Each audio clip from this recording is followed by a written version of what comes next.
এখন তো এইবার দেখতে পাচ্ছেন কি না? ওই সেম ইয়েটাতে দেখুন তো। হুম, দেখেন।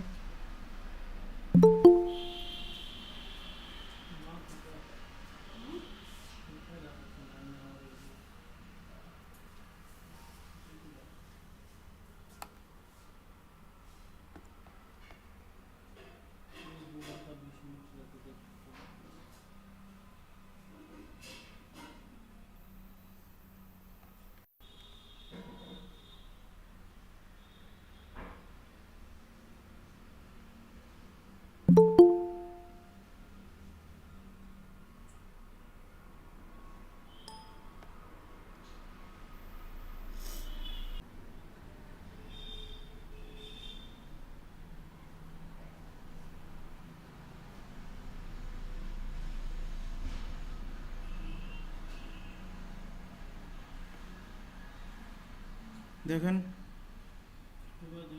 হুম,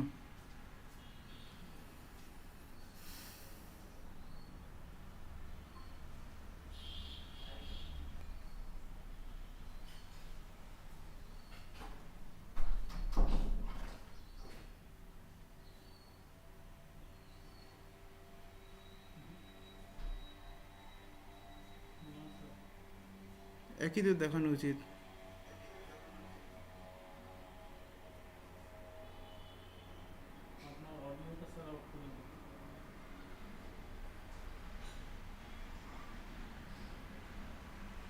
ঠিকই আছে।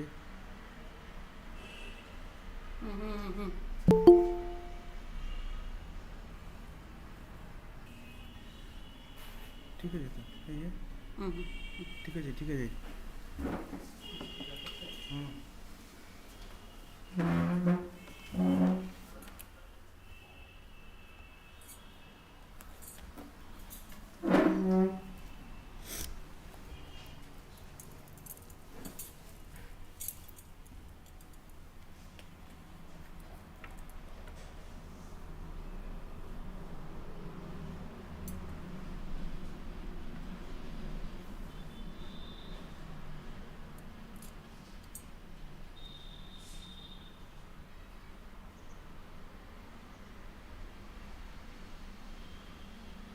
ওইটা না পুরো শেষ করে তারপরে যেতে হবে।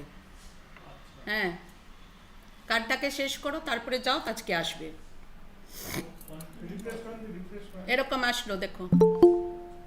এখন আসছে তো। হ্যাঁ আসছে তো, আমি গুড মর্নিং বললাম, আসলো।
Good morning, everyone.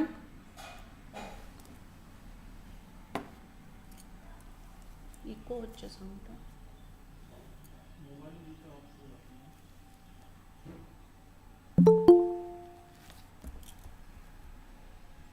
Good morning, ma'am.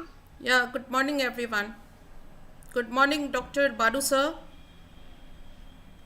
Good morning, ma'am. Good morning, Namrata ma'am.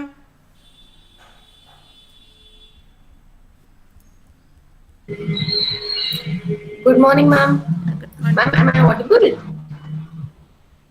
Is my voice clear? Yes, ma'am. Yeah. Good morning, ma'am. Dr. Badu sir, are you here? Ma'am, I think he will be joining us in the second session. He requested me to start with today's session. I will be taking the first session. Okay, ma'am. Okay, thank you so much, ma'am. So, Pooja, are you here? Pooja Singh? Yes, ma'am. Please start today's session. Sure, ma'am.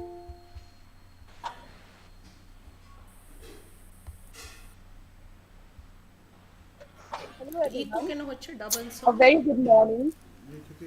I, Pooja Singh, student of B.Ed, would like to thank you all for joining today's session. This is the second day of the training program on child-centric disaster risk reduction, jointly organized with Vidyasagar College of Education and National Institute of Disaster Management.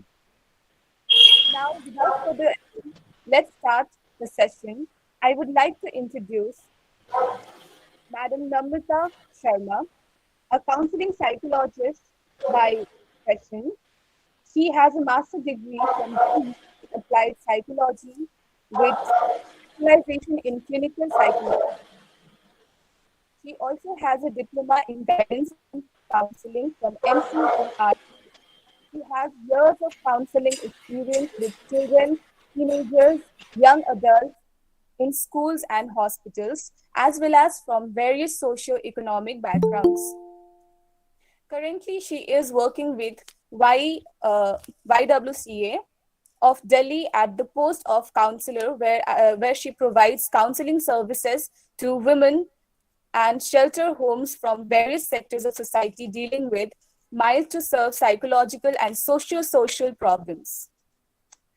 She also interacts with the Girls of Women's Training Institute, which is run by YWCA of Delhi, and provide these young girls with personal as well as group counseling session and occasional workshops of socio-educational topics such as prevention of sexual harassment, life skills, domestic violence, etc. Ma'am, over to you. Thank you so much, Pooja, for such a wonderful introduction. So, I think, can I start by sharing my presentation? Sure. Yeah. Yes, ma'am. Welcome you, ma'am, in this second day of training program. And you can start now, Thank ma'am. you, ma'am.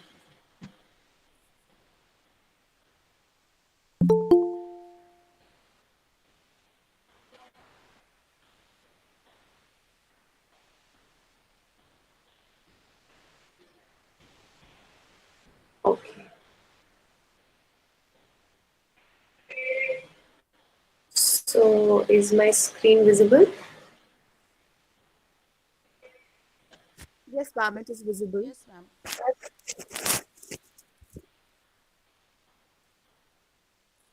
Okay, great.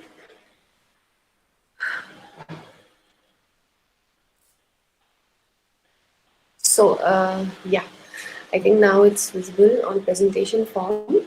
Good morning to all the participants.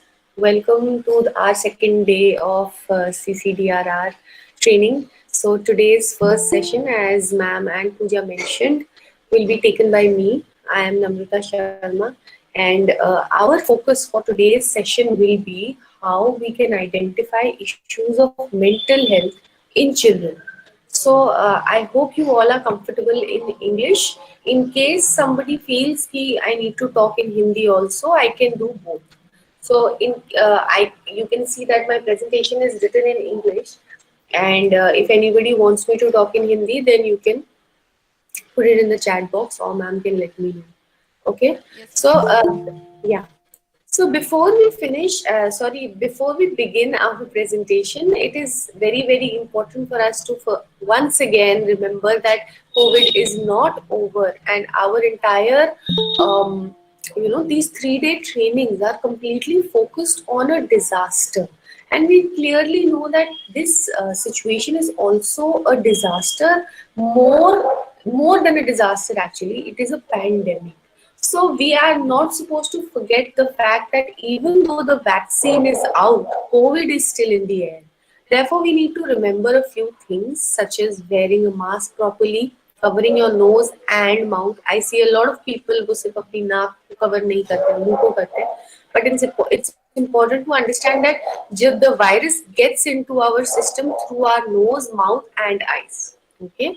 You need to wash your hands with soap and water, or you sanitize your hands if you are not there is no availability of water and soap. Avoid touching your mouth, eyes, and nose. Like I said, the virus goes inside our body through these 3 areas. Keep social distancing. I know social distancing is not that easy nowadays. We have to go out, we have to work, but just try not to touch anybody and keep yourself hygienic all the time. And clean services regularly. So अगर आप में से कोई भी college जा रहा है, school जा रहा है, ऑफिस जा रहा है, just try to tell people not to touch the table, and every time a person leaves your office, or just try to sanitize the handles of the chair, your table surface, and the door handles, everything somebody else has touched. So with that, we begin our presentation today. Like ma'am just mentioned, our focus of today's session is going to be on children and their mental health issues. Now, a lot of awareness has been created on mental health during COVID-19. A complete revolution took place when we entered into the pandemic, because within a few months of COVID-19, we started to realize that it is not just the physical and financial things that are being affected, but also our mental health. And for some people, the stress, anxiety, depression, other mental health disorders started to set in at a later stage. But for some people who were already suffering from these things, it just, triggered them. So thankfully, COVID-19 did have a silver lining ultimately, that we understood the meaning of mental health. But today, let's talk about the mental health issues in children. In adults, we all are more or less aware, but in children also, as parents, we need to understand that what is happening in the brain, in the mind of the child. So for that, first let's understand the basic concepts, and we will start with what we consider as childhood. Now, according to psychology, now childhood is usually considered from before the age of 18, or before the age of adolescence, that is before the age of 13. And biologically it is different sometimes, and socially it is different in different subjects. But more or less, when a child is from the lifespan of 1 year to 13 years, they are called as a child. And after 13 years, they step into adolescence. And when they turn 18, they step into adulthood. So, मेरा ये honestly, I feel मेरा ये मानना है that एक बच्चा रातों रात adult या adolescent नहीं हो जाता है. Some children grow at their own pace. You must have children in your family who must be still very innocent at the age of 14, 15. But there are some children who become very mature at the age of 10 only. So this is there are individual differences. But if we say scientifically, a child is ranges from the age of 1 to 13 years. That is my personal experience. So what exactly consists of a mental health when we talk about mental health in children? Normally we talk about being happy, being optimistic, but in children, when a child is growing, emotional milestones have a very significant part to play in their mental health, learning healthy social skills, and how to cope with those problems.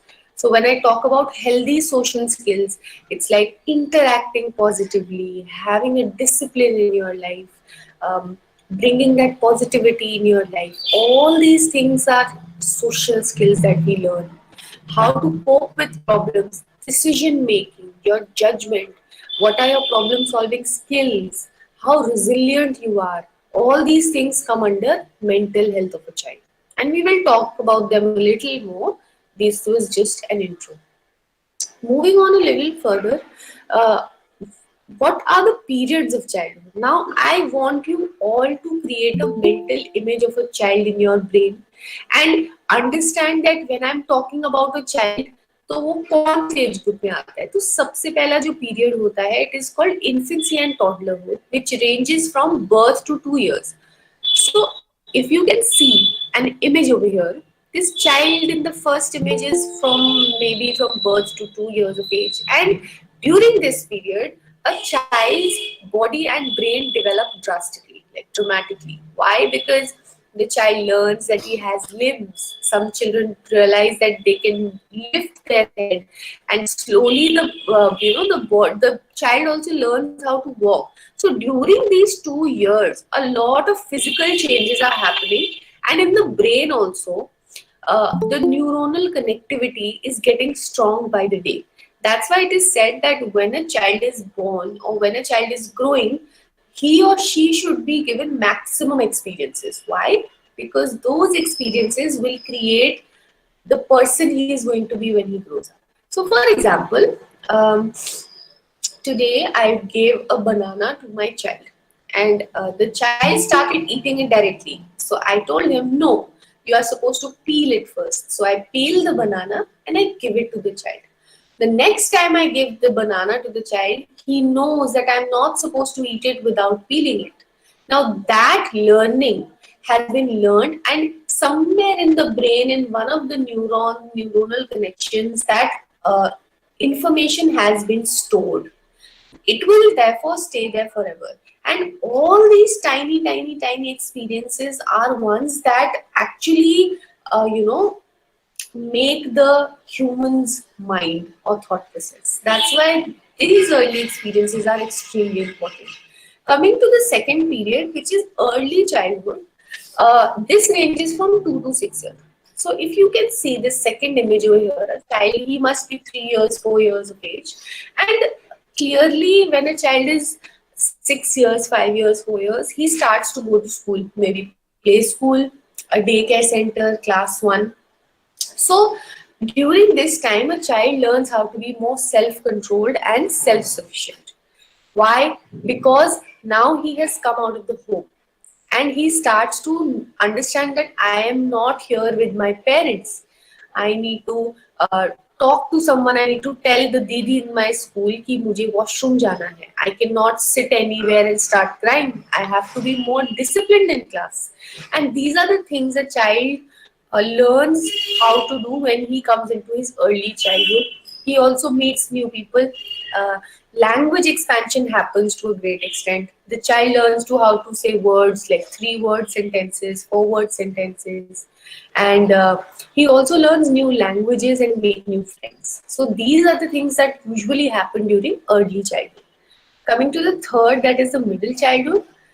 A child from 6 to 11 years is in his middle childhood, and यहाँ पे बच्चा clearly काफी बड़ा हो चुका होता है, and he has come to class 5, class 6. So now he has stepped into the wider world, and वो new responsibilities लेना सीख जाते हैं, जहाँ पे the parents start giving the child new responsibilities such as making maybe doing daily chores. उनको अपनी pocket money मिलने लगती है. They need to do their homework. Maybe they are given the choice to buy their own clothes. So now that they are learning about the wider world by getting more formal education, they are growing as a single entity, single personality. Moving on, now that we've understood about the basic concepts of childhood and their mental health, we need to now understand that what happens to our mental health during a disaster.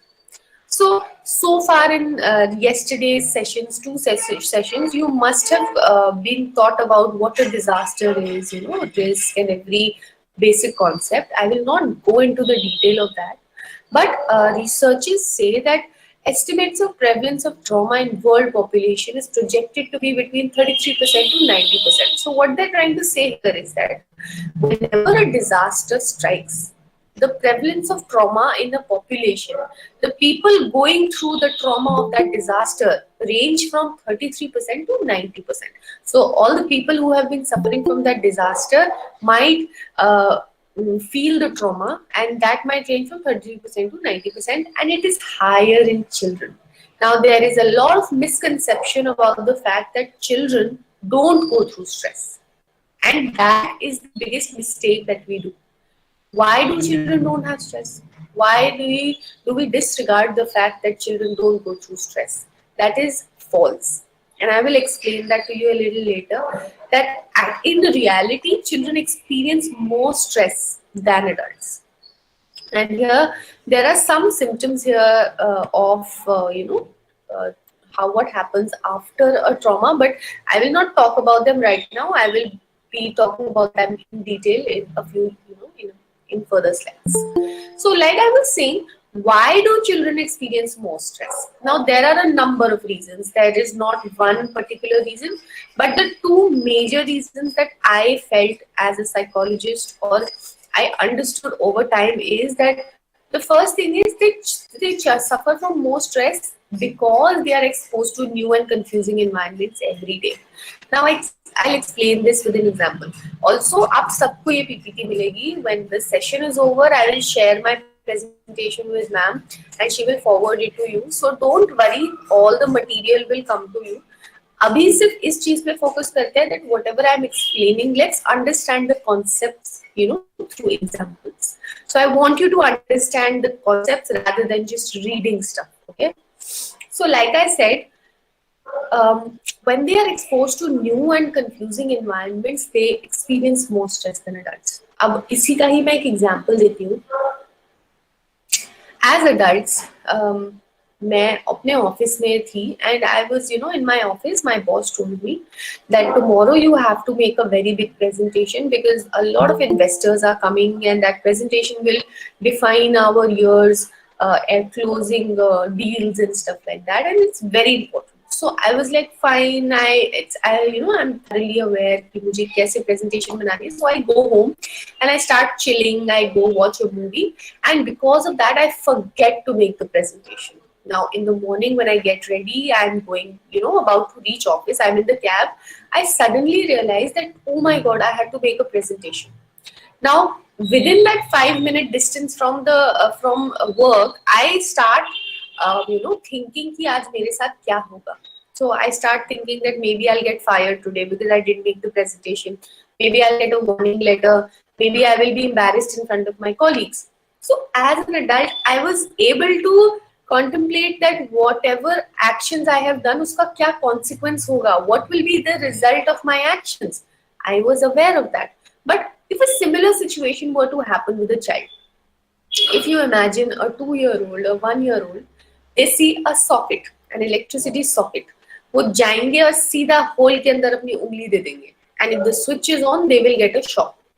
Now, if a child knew from before that this is going to happen to me, he will not put the finger inside again. Now, the next time he sees an electricity socket, he will not put his finger inside.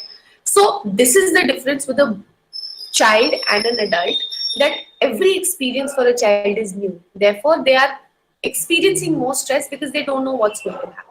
And the second reason why children experience more stress is the expectations from the society.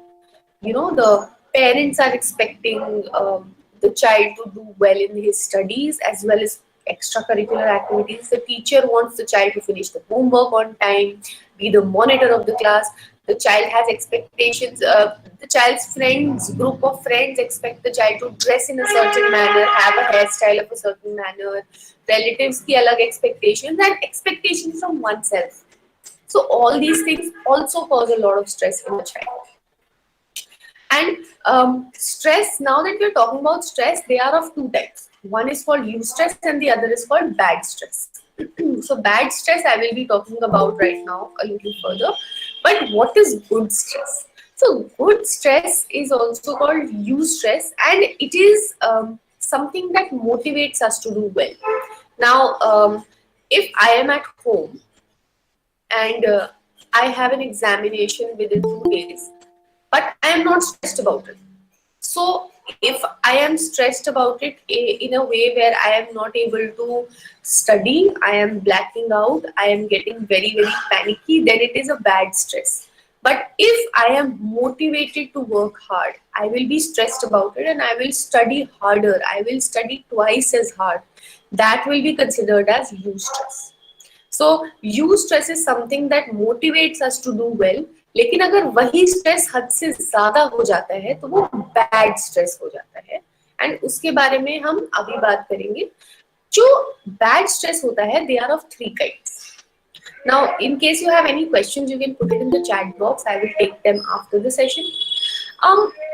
So like I said, basic stress, there's bad stresses of 3 types, and the first one is basic stress. And you will realize when I explain it to you that this is in ascending order. It is from least, from mild to severe. So basic stress usually we experience in our day-to-day lives. So I'll again take an example of exam. I have an examination after 1 week, and I am sitting on the couch watching a movie और मैं कुछ कर नहीं रही हूँ, तो definitely मुझे stress तो होगा ही. कहीं ना कहीं at the back of my mind I will have that stress that I have an exam after 1 week and I'm not studying. But the good part about basic stress is that you can overcome it by making some physical and psychological adjustments. So if I were to get up, I were to mentally prepare myself कि आज मुझे at least 1/4 of the chunk खत्म करना है ताकि मेरे पास 2 दिन preparation revision के लिए रह जाए. And if I actually make my mind about it, then I will go and sit and study, and therefore my basic stress will reduce. So basic stress की एक खासियत यही होती है that if you make some changes in your day-to-day life, then you can overcome the stress. And unfortunately, हम में से कई लोग ऐसे होते हैं कि हम चीजों को टालते रहते हैं. We keep on, extending the dates, and we don't do that task, and then it starts to accumulate. So now that I don't study, अगर मैं पढ़ती नहीं हूँ और मैं लगातार टालती रहती हूँ अपनी पढ़ाई को, I will only be left with 2 days, and by that time my basic stress would have accumulated, which will cause a lot of cumulative stress.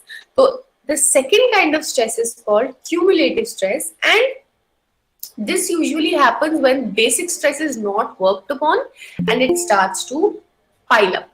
So हर किसी के घर में एक पाइल होती है कपड़ों की. So there is a chair in everyone's house where they keep throwing their dirty laundry, and by the end of the week it starts to pile up. In a similar way, when basic stress is not catered to, it starts to pile up and causes it to become cumulative stress. I hope I was able to explain this. So in this kind of stress, you can overcome it, but it becomes difficult and takes a little longer to overcome despite making any physical and psychological adjustments. So now that I have only 2 days left for my exam, I can maybe pass my exam, but the amount of stress will be extreme because I will have to study 5 times harder. I will have to maybe sacrifice on my sleep. Maybe my eating pattern will get ruined, and I will be very, very worried about my exam. So that is about cumulative stress. And the third kind is burnout. Now burnout, people usually say burnout only happens to those who are working in offices or who are going to jobs or who are doing businesses. That is not true. Burnout can happen to anybody because it is a severe state of emotional and physical exhaustion. So what happens in this is that you are not taking care of yourself. You are not taking time out for yourself. Therefore, you one day collapse. आपकी body give up कर जाती है, आपका brain give up कर जाता है, and finally you realize that I need to take a break. Now this can happen to a housewife. It can happen to a student studying for a very big entrance exam. It can happen to an old person who has been working for a very long time, and it can also happen to a young, maybe a man or a woman who is going to office regularly and not taking a break. That's why it is usually said to be work related, because you are not relaxing. With that, I come to the more profound kind of stress that is usually seen during disasters. अभी जो हमने पीछे जिन 3 stresses के बारे में बात की, you can see those kinds of stresses in your day-to-day life. But when we talk about traumatic stress, it usually occurs during a disaster. And during a disaster, 2 kinds of stresses are majorly seen, in which the first one is called critical incident stress. Now, when I am explaining this to you, I would want you all to focus on the yellow, the highlighted words of this definition. And again, I will explain it with an example so that you understand the basic crux of the concept. So, critical incident stress occurs when a disaster strikes. Now, if I were to take example of COVID-19, in January 2020, all of us were very happy. New Year aaya tha. 2020 was a unique year because the numbers 2020 were very unique. So we felt like maybe this year is going to be a wonderful year because it is the end of a decade and we are going to step into a new decade after that. And हम सबकी बहुत expectations थी. We were not aware that maybe something that was happening in Wuhan, China, might impact us so drastically. But in March, suddenly PM Modi declared complete and full lockdown of the entire nation. And this was a sudden and disruptive situation for all of us. So we were all very comfortable in our lives. हम बाहर जाते थे, हमें दोस्तों से मिलना, family से मिलना, shopping करना, we were allowed to do everything. But suddenly something very disruptive happened in our life and we were all shut in our homes. So here this kind of situation was threatening for us, where we were not aware कि हमें क्यों lockdown में जाने को बोला गया है. We were looking at the news, we were panicking about the fact कि हम तो इनसे भी मिले थे, उनसे भी मिले थे, हमें तो कोरोना नहीं है. Because if you recall, initially a lot of confusion was there related to COVID. So we were panicking and this situation was threatening for our lives.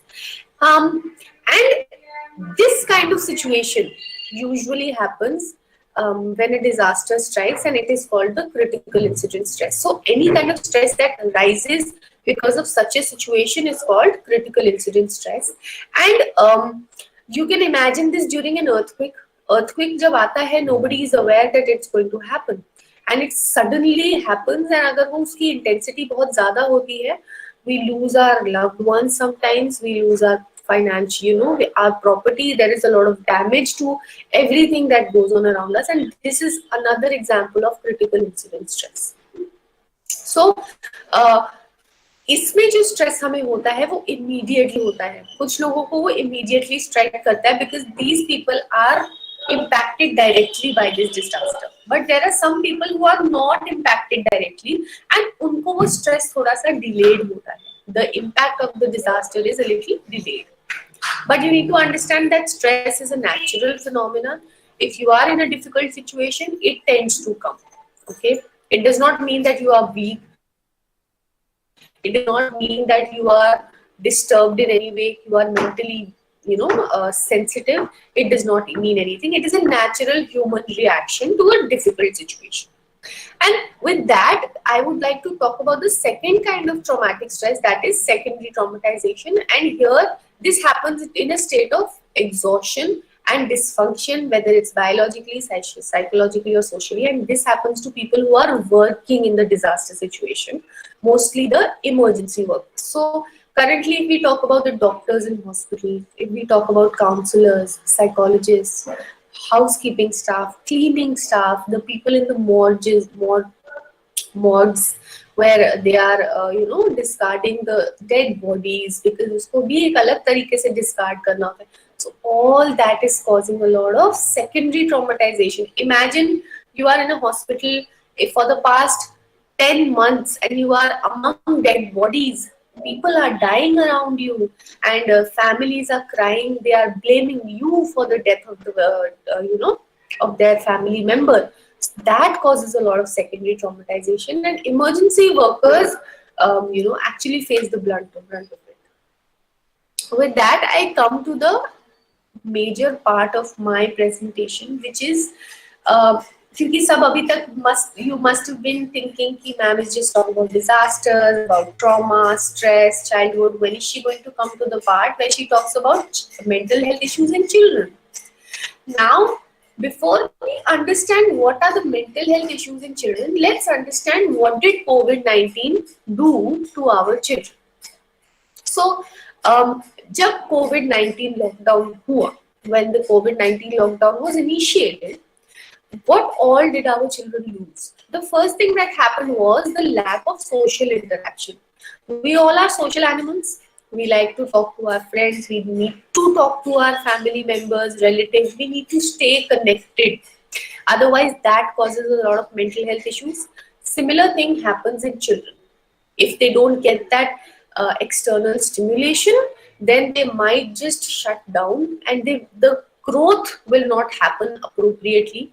So because of the COVID-19 lockdown, there was a lot of lack of social interaction in children. That might cause some mental health issues. Then there was lack of physical activity. So as much as mental health is important, physical activities are also linked to mental health to a large extent. So I did my thesis in my master's, and there I linked the importance of physical activity, or physical activity, with happiness, anxiety, and depression. And I realized that after 1 month or 2 months of physical activity and training and games, and we found out that happiness levels rise, depression levels decrease, anxiety levels decrease, stress also decreases.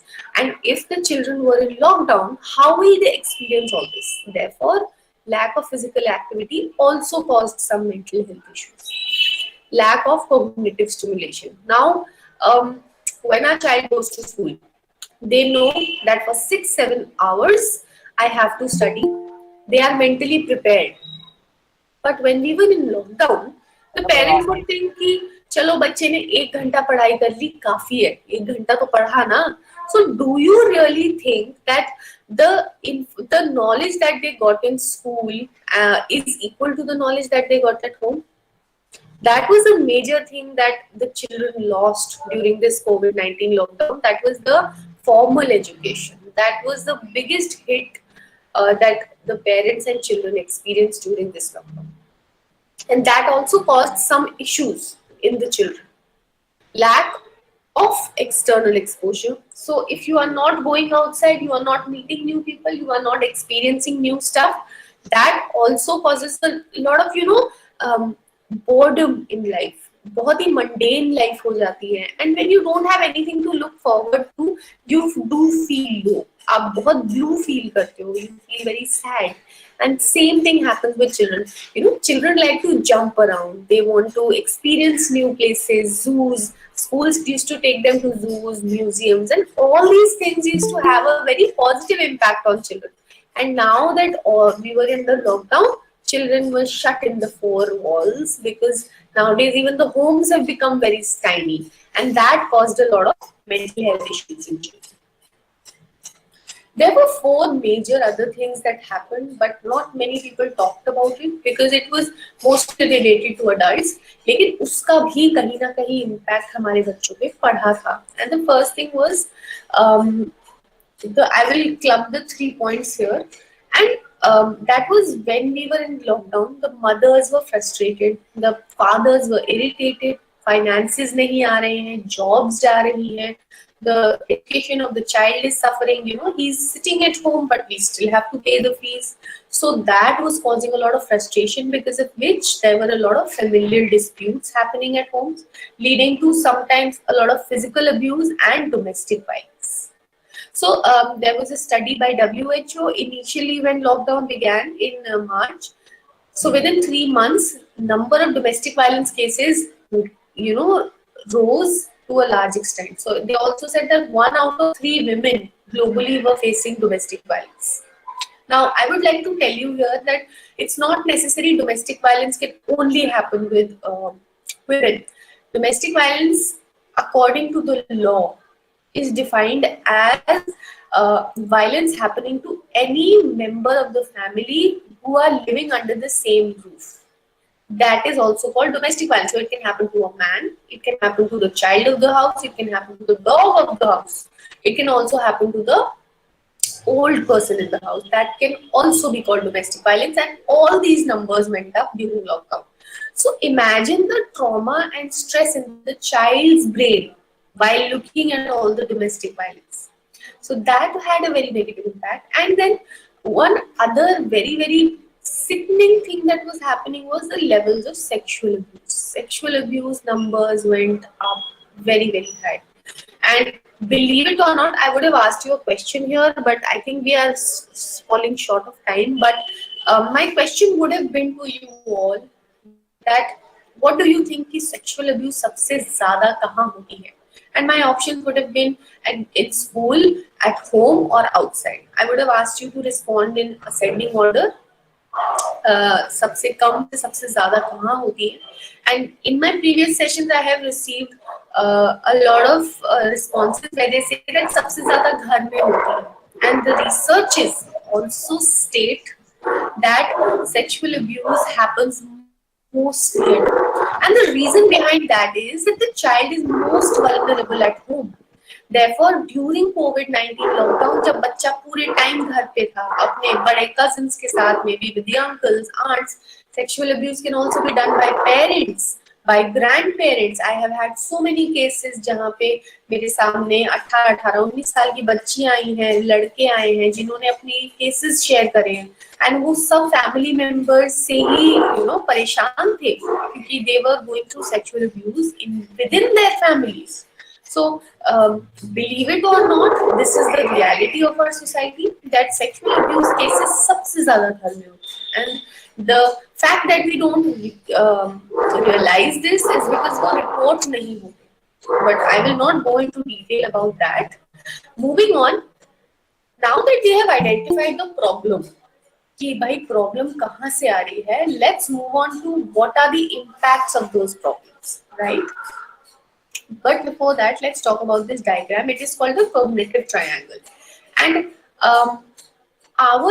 as a human being, हम इन 3 components पे function करते हैं. These 3 are emotions, that is our mood.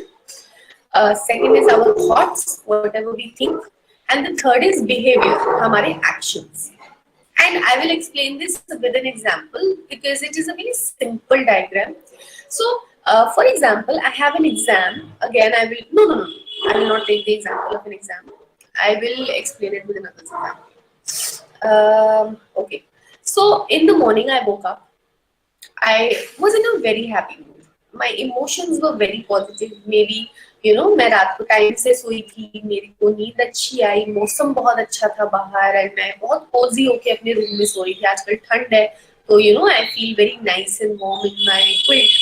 Therefore, when I woke up in the morning, I was in a very positive mood. So in the first here component, my emotions were very positive. Moving on, when I went, नीचे गई मैं अपने घर में, I was seeing my mother was making wonderful lunch for all of us. It's a Sunday. And I thought that after 1 week, I have to make a presentation in front of my entire class. So I decided that rather than waiting till the last moment, let me, prepare for my presentation. Then I also saw that my mother was doing some tasks, so I started helping her. And I thought that maybe today I should also clean my room. So my thoughts were very positive because my emotions were positive, my thoughts were also positive. I decided to be very fruitful today. I decided that I have to do a lot of work today. And ultimately, by the end of the day, I had made my presentation, I had helped my mother and cleaned my room also because I had done all that work through my actions. So my actions are also positive. So it clearly, what I'm trying to state here is that If any of the three components is positive, the other two will be positive. If any of them will be negative, then the other will also be negative, and all three of them are interdependent, interlinked, and interconnected with each other. You can also see that the arrows mentioned, shown over here, are pointing towards both sides, because this diagram is not one directional. It can go in any direction, and if you apply it on any situation of your life, you will realize that this diagram is applicable to every situation. So like if I were to say, I have moved to another country, and I was missing my father and mother. My thoughts were negative, and because of that I started feeling very emotional. I started crying also. So my negative emotions became very negative, and as a result, when I was trying to cross the road, I was almost hit by a car, because my actions were not connected with my thoughts, and I was not thinking while crossing the road. So my behavior might have killed me. So that was also negative. तो अगर आप ये situation किसी भी life की situation में apply करेंगे, it will be applicable. With the help of this diagram, I would now like to mention to you what are the negative impacts that happened. What are the ways in which you as parents can identify that मेरे बच्चे को कोई mental health issue हो सकता है. You can see it in their emotions, you can see it in their thoughts, their cognitions, and you can see it in their behaviors. Now, before I talk about these three things, I would like to give you a disclaimer here. I have been in this profession for over 10 years now, and I have had a lot of experience, a lot of professional and training. तो मैं इन चीज़ों के बारे में बात कर सकती हूँ, मैं आपको समझा सकती हूँ. But just because I have mentioned 5 points over here does not mean कि आपके बच्चे को वाकई में कोई stress है, mentally कोई stress है. The points that I have mentioned here are just an overlook of all the things that happen in the mind of a child. So what I'm trying to tell you here is कि अगर यहाँ में मैंने लिखा है कि आपके बच्चे को anger outbursts होते हैं, या उसे sadness feel होती है, आपको दिख रहा है कि वो irritated हो रहा है बहुत ज्यादा, इसका मतलब ये नहीं है कि आपके बच्चे को definitely कोई mental health issue है. It might be situational. It might be that because of a particular incident that must have happened, शायद एग्जाम में नंबर अच्छे नहीं आए, इस वजह से बच्चा इरिटेटेड फील कर रहा है. It can be for a few days, but if your child is showing these behaviours, emotions for a longer period of time, और वो उनके डे टू डे फंक्शनिंग में डिस्टर्बेंस ला रहा है, then you need to be worried about your child. Then you need to take your child to a licensed clinical psychologist in your I think today I'm talking to the people of West Bengal. So all you participants, आपके West Bengal में कोई government hospital होगा, वहाँ पे एक psychiatric ward होता है, जहाँ पे OPDs लगती हैं, जहाँ पे child psychologist या फिर clinical psychologist बैठते हैं, and people who work in government hospitals have licenses. तो आप कभी भी अपने बच्चे को किसी भी psychologist को दिखाने जाते हैं, always ask them to show their license, because you have the right to ask them. Therefore मेरे कहने का मतलब सिर्फ ये है, do not become psychologists or doctors just by understanding this presentation. This is just an overview and it is a basic knowledge. If you feel maybe your child is more disturbed, then you should take them to a professional. Just I wanted to put it out there because कई लोग इसको बहुत ज़्यादा seriously apply करते हैं, and I don't want them to do that to their child. So moving on, how do I get a child stressed out because of the COVID-19? Maybe उसके emotions में देख के पता चलेगा. अब बहुत सारे बच्चे होते हैं, they have a nature of angry, bubbly होते हैं, चीजें तो होते हैं, तो वो तो इतना impact नहीं करता है. बट अगर आपका बच्चा लगातार बहुत ज्यादा एंगर आउटबर्स्ट दिखा रहा है, maybe he is yelling, hitting, breaking things around the house, not obeying you, using bad words and fighting with the siblings, with the father, with the mother, hitting the dog of the house, the cat of the house, then there might be some issue. This child is showing sadness, constantly बहुत ज्यादा lethargic feel कर रहा है child को, है irritation हो रही है किसी बात से, हर एक चीज में बहुत irritation है, प्राइस है, छोटी बात पे रोना, fear of going out to interact with others. He does not want to talk to his friends, meet his friends now. Park भी नहीं जाने का मन कर रहा है, and jealousy. So all these emotions are negative in some way, and if they are disturbing the child, the daily living of a child, then your child might be mentally stressed. Some other ways where you can identify whether your child is stressed is through watching their behavior. So in behavior also you can see that the child is becoming socially withdrawn. उसे बैठना अच्छा नहीं लग रहा है. He's separating from the family. Usually what used to happen, they used to play games and they used to sit in the hall of the of the house. They used to sit among the family, but nowadays they are very socially withdrawn. So keep an eye out for that. Lack of sleep और excessive sleep, या तो वो बहुत ज्यादा सो रहा है या बहुत कम सो रहा है. लैक ऑफ एपेटाइट और increased appetite, either the child is eating a lot और eating very less. So any fluctuations in the two also need to be noted. Why the child is not sleeping, and अगर सो रहा है तो इतना ज्यादा क्यों सो रहा है. अब वो सर्दी के कारण भी हो सकता है, लेकिन इसलिए भी हो सकता है कि शायद कुछ मूड में, इमोशंस में नेगेटिविटी है. And because of that there might be a change in energy levels.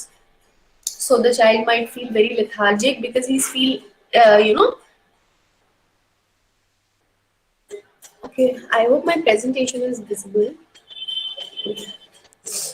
um, can somebody please confirm whether my presentation is visible? Just It's not just visible. wait, ma'am. Someone You have has removed. Yeah. that shared their screen, ma'am. Just a minute.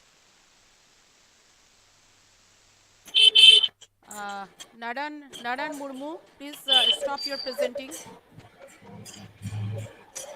Ma'am, sorry, ma'am, you have to present again because someone it's o- has shared their screen. it's okay, it's okay. Dear Yes, participants, please don't share your screen. Yes, ma'am. Sorry for that, ma'am. Please continue. no problem. Is it okay? It's coming on. Yeah, is it visible Yeah. now? Yes, ma'am. Yes, ma'am. Yes, ma'am. Please continue, ma'am. So, like I was saying, the energy levels might vary because the child is not eating well, he's not sleeping well. So, there might be nightmares, bedwetting. All these factors play a significant role in identifying whether your child is feeling stressed out about something. Again, Naran Murmuji is Oh, presenting. oh. Okay. Uh, okay. Again, I'm repeating. Please But don't. if you can see my presentation, then Just a minute, ma'am. Now I will yeah, not admit him. Ma'am, sorry, okay. ma'am. It's okay, it's okay. Maybe he's not understanding the. Yeah, You have to again resume your yeah. presentation, ma'am.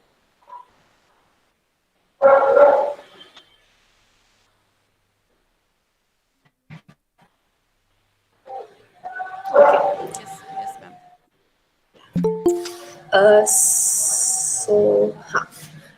Another behavior that children might display when they are a little stressed out is being clingy. So they want to stay with the parents. They don't want to leave the parents. Why? Because they are trying to seek the attention of the parent. Because some children don't even have that language. Na? They have still not learned how to talk. So they show it through their behaviors. So all I want to say is that please be aware of your child's needs. Just don't disregard their behavior, because whenever a child is doing something or asking something, it is always for a reason. They don't just do it like that. Okay. Some other behaviors that you can focus on are the inattentiveness while studying. They are not having a focus. No, attention span is very very less. Now that might be because masti chadi hai, abhi nahi karni hai padhai. Maybe that can be one reason. But if it is happening for a longer period of time, then you need to take care of it.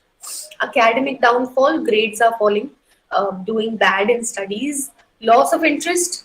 The child used to love to play games, but now suddenly उसने games खेलनी बंद कर दी है.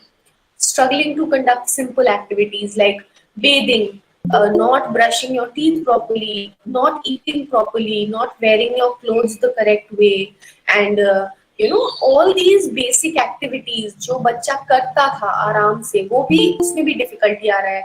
He's not dressing up very well, disheveled hair, maybe his face is not clean properly. So all these things need to be noticed. and he's becoming physically weak and doing self-harm. So people who have children above the age of 10 need to be very, very aware of the fact that self-harm is a possibility when the mood swings happen. So please be careful, keep an eye out on their behaviors, please see their emotions, whether there is a major fluctuation or not, and cater to those issues, because if they rise, then they might also lead to suicidal tendencies. So in self-harm, you can always check your children's arms, they cut their wrists, or they sometimes there are bruises on the body because वो अपने आप को harm करते हैं. And nowadays children also tend to cut their and their feet so that the parents can't see the wrists. What they do is, like you can see my arrow, they cut this part of the leg so that the parents don't come to know.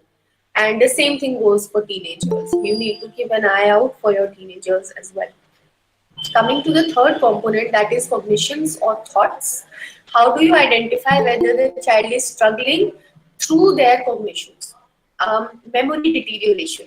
Now, the memory used to be very strong of a child कि वो एक दिन में एक या दो tables याद कर लेता था. Maybe he had a very wonderful, good memory, very strong memory, but suddenly he is not able to remember many things. Why is that happening? Take care of that. Academic downfall, again, you need to focus on their grades. Why are the grades falling? Language development is not happening because the interaction is not happening. I mentioned in my first slide that social interaction is very important. So somewhere down the line, if social interaction is not happening, language will also not expand. So you need to, as parents, fulfill that part of their life where you need to maintain that social interaction. Decrease in learning speed. Again, the child used to be very good in remembering things, in recalling information that he had learned, but lately the speed has decreased. Inability to solve complex problems, maybe doing puzzles, sudokus, math problems. These used to be some complex problems, but suddenly the child is not able to focus very well on that. Decision making is affected. If a parent has asked the child to bring something from the shop and the child takes the money, but वो 3 की जगह 1 सामान ले आता है या 3 की जगह 2 सामान लेके आता है, पैसे छोड़ के आ गया. So why is that decision making being affected? You need to focus on that. But again, my point is that if it is happening over a period of time, then it is a disturbing fact. But if it is happening sometimes situationally, कि हाँ ठीक है वो उसका ध्यान पे नहीं और था, maybe he was listening to music, then it is not something that is very disturbing. Okay. So what happens when these issues, now we talked about these 3 issues, emotions, cognitions and behaviors. In these, what happens if as parents were not able to identify these issues in the longer run? Then they become long-term psychological issues, and isme I have mentioned 2 disorders, that is anxiety in children and depression in children. So again, I would like to mention these are very few symptoms that are normally seen in children, and there is a huge number of symptoms that come under these disorders, but these are just an overview, and you need not diagnose your child with the help of these symptoms, please. Okay, so usually when anxiety happens in children, it is seen that they have trouble in sleeping, they complain about their stomach aches, physical problems tend to happen. They may become avoidant or clingy. Either they are not wanting to be with the parents, or they are acting very, very clingy to the parents or caregivers. They might also have trouble in focusing. So inattentiveness in anxiety happens. They are very fidgety. They move around a lot when they are anxious. They may have explosive outbursts. So emotional outbursts, anger outbursts are very common in anxiety. And they might act very oppositional because they are very disturbed from the inside. They are very anxious. The children don't listen to their parents sometimes. They act very, very oppositional. And the psychosomatic symptoms are also commonly seen, where the child is complaining about fever, having fever, and they actually get the fever. It's not like the child is lying. They feel vomiting. They actually vomit. So that is also related to anxiety, because the mind is stressed out, therefore it is coming out physically. Similarly, in depression also, children might feel very, very sad. And depression does happen in children. This is a reality. And this part here again, I would like to mention is that if the sadness persists, if it persists over 2 weeks, if the behavior is not changing at all, if the emotions or the mood is consistently sad, and the child is not feeling interested in social activities, in no interest in school work, family life, and the child is feeling very, very lethargic, low on energy, a feeling of hopelessness, a lot of mood swings are happening where he's irritated also, sad also, crying spells, all of these things are very negative, then the child might be moving towards depression. And in children who are above the age of 10 or 12, there can be drug and alcohol abuse, addiction, and also self-harm. So in depression, as parents, you need to focus on their emotion, their day-to-day life, their day-to-day functioning. Is it being impacted? If it is, then for how long? And if it is going on consistently, then you need to see a clinical psychologist. So again, there are a number of symptoms that I have listed here. I will not go through them because मैं इनके बारे में अभी बात कर चुकी हूँ. I will give you the presentation and you can definitely go through them. I have explained all these symptoms. So now I come to the last part of my presentation because I'm sure Dr. Balu must be waiting and he needs to take another presentation. So now that we've talked about the negative impacts, what are the bad things that can happen? As parents, you must be wondering what can we do to improve these emotions, these behavior, these thoughts. So as parents, there are some things that you can do at home to avoid these mental stresses in children. And the first is that you need to be aware of your child's emotional and physical need by giving them appropriate attention and spending quality time with them. I have clubbed the 3 points here, 1, 2, 3. And what I mean to say is, being physically there is not just, not sufficient. You need to know your child's emotional needs. There are mothers who come to me, they're like, लेकिन मैं तो पूरा दिन 24 घंटे उसके साथ ही रहती हूँ, मैं तो पूरा नजर रखती हूँ. Do you really think that is enough? I don't think so. Are you aware what your child is feeling right now? Do you know what your child wants emotionally right now? That is more important. And how can you do that? Giving that attention, giving that open space to express themselves. So when you spend quality time with your child, so that can also be a cup of tea. Garden में बैठ गए, बाहर जाके एक चाय P ली, एक park में 10 चक्कर काट लिए, चुपचाप बैठ के एक मूवी देख ली या एक गाना सुन लिए कुछ. So these things show your child that my parents give me time and whenever I will need them, they will be there for me. This is called spending quality time. ऐसा नहीं है कि बाहर ले गए, मॉल घुमा लिया, कुछ ऐसा कर लिया जिसमें कुछ खरीदारी करवा दी. That is not spending quality time. Spending quality time is being there completely, so that the child knows that my parents take out time for me and they are happy to be with me. Okay, laugh together, smile together. Some other things you can do is by having intellectual interactions, by educating your child with current scenarios and updating them.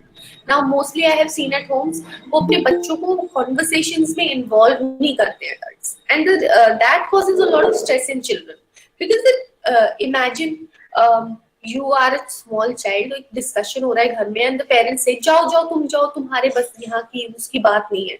अब वो बच्चे में curiosity भी हो जाती है. So even I am not saying you need to involve your child in adult conversations. I am saying that whatever is happening in the outside world right now, tell them about it. Tell them in a good way. You are the parents of a child and you know best कि मेरा बच्चा क्या handle कर सकता है. So tell them about COVID. Tell them that बच्चे school इसलिए नहीं खुल रहा है. Don't lie to them because they might be waiting ना that मेरे स्कूल खुलेंगे. And if you keep lying to them, that will cause a lot of stress. Because when they talk to their friends, they'll be like, नहीं COVID हो रखा है ना इसलिए हम नहीं जा रहे हैं. But then the child is like, my parents didn't tell me anything about COVID. So educate them. That reduces a lot of stress in the child.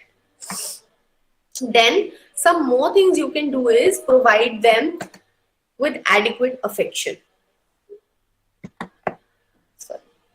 Provide them with adequate affection. Again, इस चीज पे तो कोई दो राय ही नहीं है that आप कितना ज्यादा प्यार देंगे, जितना affection देंगे, the more comfortable your child feels with you, the less stressed out they will feel.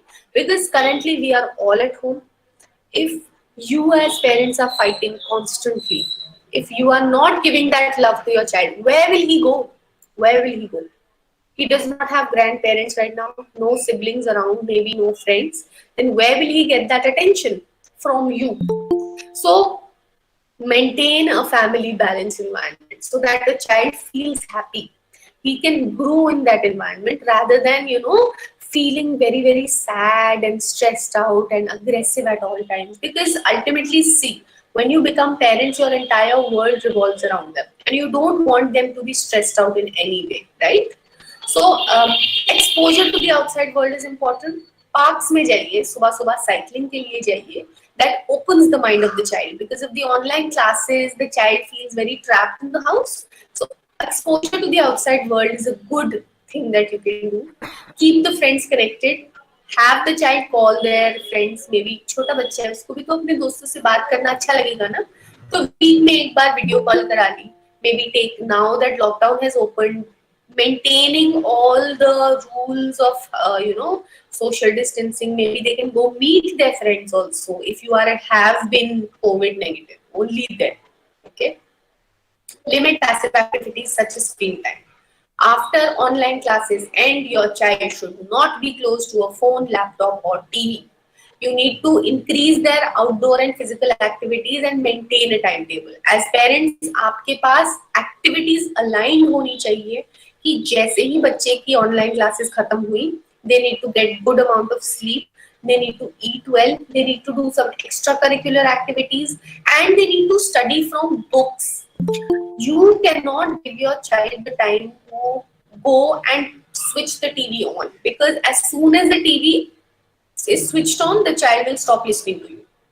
Therefore, maintain a timetable for them. And only you can do that, nobody else. Because the child doesn't know what activities he can do in the house. Only you can tell them, you can instruct them. Okay? Do some activities such as cooking, daily chores, extracurricular activities like, cutting, pasting, art and craft, indoor games. There are a lot of things you can do with your children. So this is my last slide, and here also I've mentioned do some complex cognitive activities. There are a lot of adult puzzles. Your child will feel very, very focused. उससे उनका focus build होता है, attention build होता है. There are puzzles that have very, very tiny, that have very tiny pieces, but it is huge, and that takes a number of days. So when your child is motivated to complete a task, it gives them a lot of life lessons. And similarly, there are a lot of activities, games on Amazon. If you go in on the net and you find out, then you will actually find a lot of them. Work on their reading skills. Please make your child read books. It will increase their knowledge about the world. It will increase their vocabulary. Vocabulary is very important to become a whole human being. आपकी language अच्छी होगी तो आप अपने आप को express अच्छे से कर पाएंगे. And you will, every parent wants their child to be fluent in Hindi and English. So why not start reading? This is a good time to do that. And when you are making your child read, you also sit with the newspaper. You also sit with the book. आपके हाथ में phone होगा और आपके बच्चे के हाथ में book होगी, the child will not read. So be good models. And control inappropriate behavior by adults by doing good modeling. So if you can see in this photo over here, यहाँ पे जो father है, he is acting very aggressive. Maybe because the red light has stopped and the green light has come on, but आगे की गाड़ी वाला चल ही नहीं रहा है. So the father is maybe, yelling at the driver in front. So he has a reason. But what about the children? The children are imitating the father. And this is what happens in modeling. Whatever the parent is doing, the child will copy. Unfortunately, the children don't know why they are acting aggressive. Lekin, when they become adults, they will actually inculcate that aggressiveness in their personality. And जब तक उन्हें realize होता है that this is a negative behavior, it has already been added to their personality list, traits. So be careful what you're doing around your children, क्योंकि जो आप करेंगे वो बच्चा करे. Finally, celebrations are important to bring that happiness moment in your home. Make celebrations. Every festival must be celebrated. Birthdays should be celebrated so that there is a level of happiness at home. There is some change in the environment, and be mindful. Whatever thing I have mentioned here in my last 3 slides, whatever you are doing with it, be mindful. Give them your 100% attention, and that will have a much better impact for your child. Don't do it half-heartedly. Do it with complete heart, and it will have a positive impact. With that, I finish my presentation.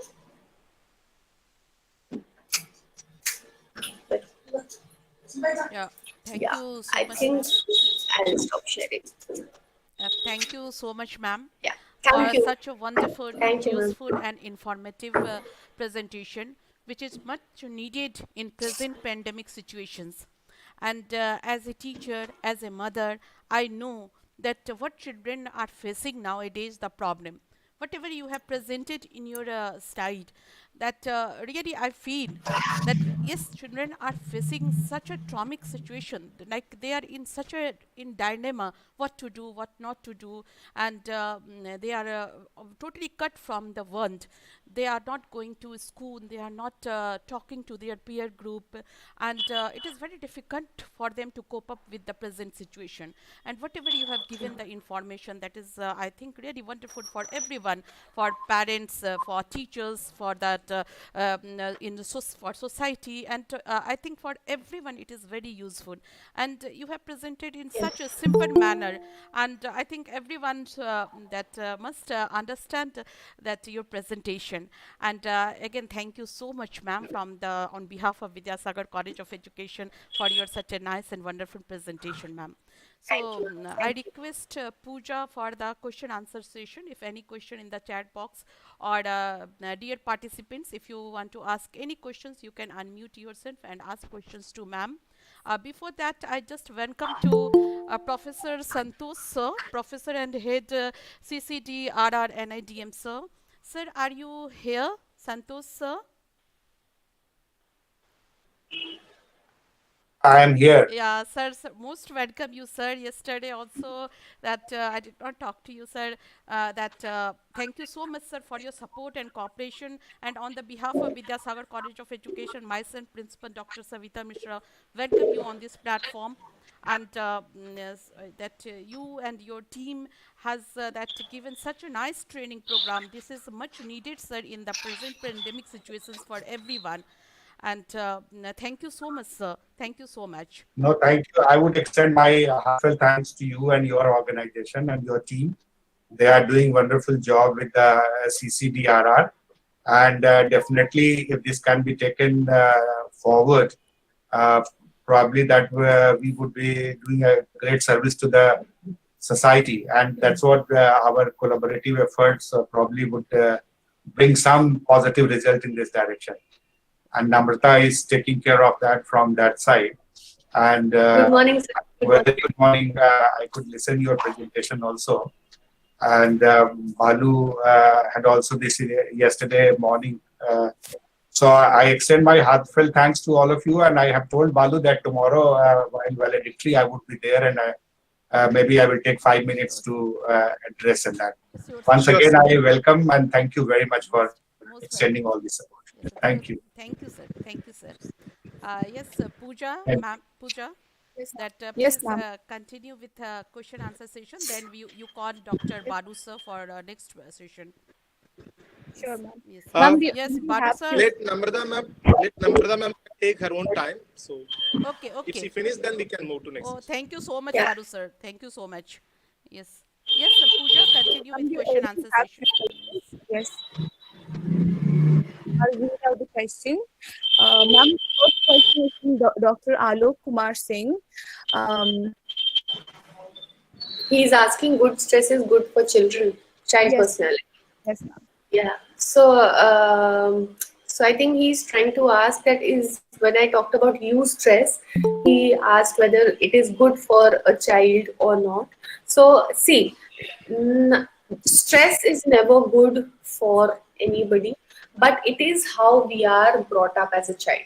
So if I am a child and if my parents have constantly motivated me to prepare myself before any examination, or do proper practice before any test, then I will be more resilient. I will be a more prepared child. However, if I see my parents also that they always tend to delay things and they do things at the last minute, I will become to be a more stressed out child when I grow up. So what I'm trying to say here is, stress is never good for anybody, but you as parents need to inculcate those good values in your child, that whatever you do, you should be prepared for that. And when we talk about good stress also, it comes with time.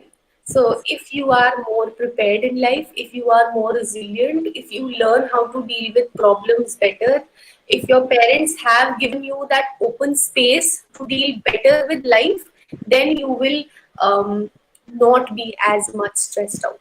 So all in all, a child's personality comes with good parenting. Um, I think there is another question in the whole chat box. Pooja, I'll just read it out myself. है ना? So it is a question by Upasana Thapa ji. She asked, "Ma'am, being a neighbor, how can we help a child who is going through family disputes or nothing is happening in her way?" Okay. So I am assuming that you are the neighbor and the child in the family, in your neighboring family, is being disturbed by the family disputes. So see, Upasana ji, normally अगर आपको लगता है the child is suffering from maybe physical abuse, if it is on a very higher level, higher end, तो एक child helpline होती है. It is called 1098 1098. You can call them and you can inform them that the child is being abused in a certain manner, and आप इधर आके उनकी counseling कीजिए या फिर उन्हें help out कीजिए. Also, if there is a women and child development, if there is a proper organization of women and child development in your state, आप उनको भी reach out कर सकते हैं. You can inform them that the child is being disturbed by such and such issues. वो counselor को भेज सकते हैं और वो उनकी family में जो भी है उनकी counseling कर सकते हैं. And if it is not at that level, it is your role as an informed citizen of the country कि आप उस family को जाकर बहुत ही mild way में बात करें.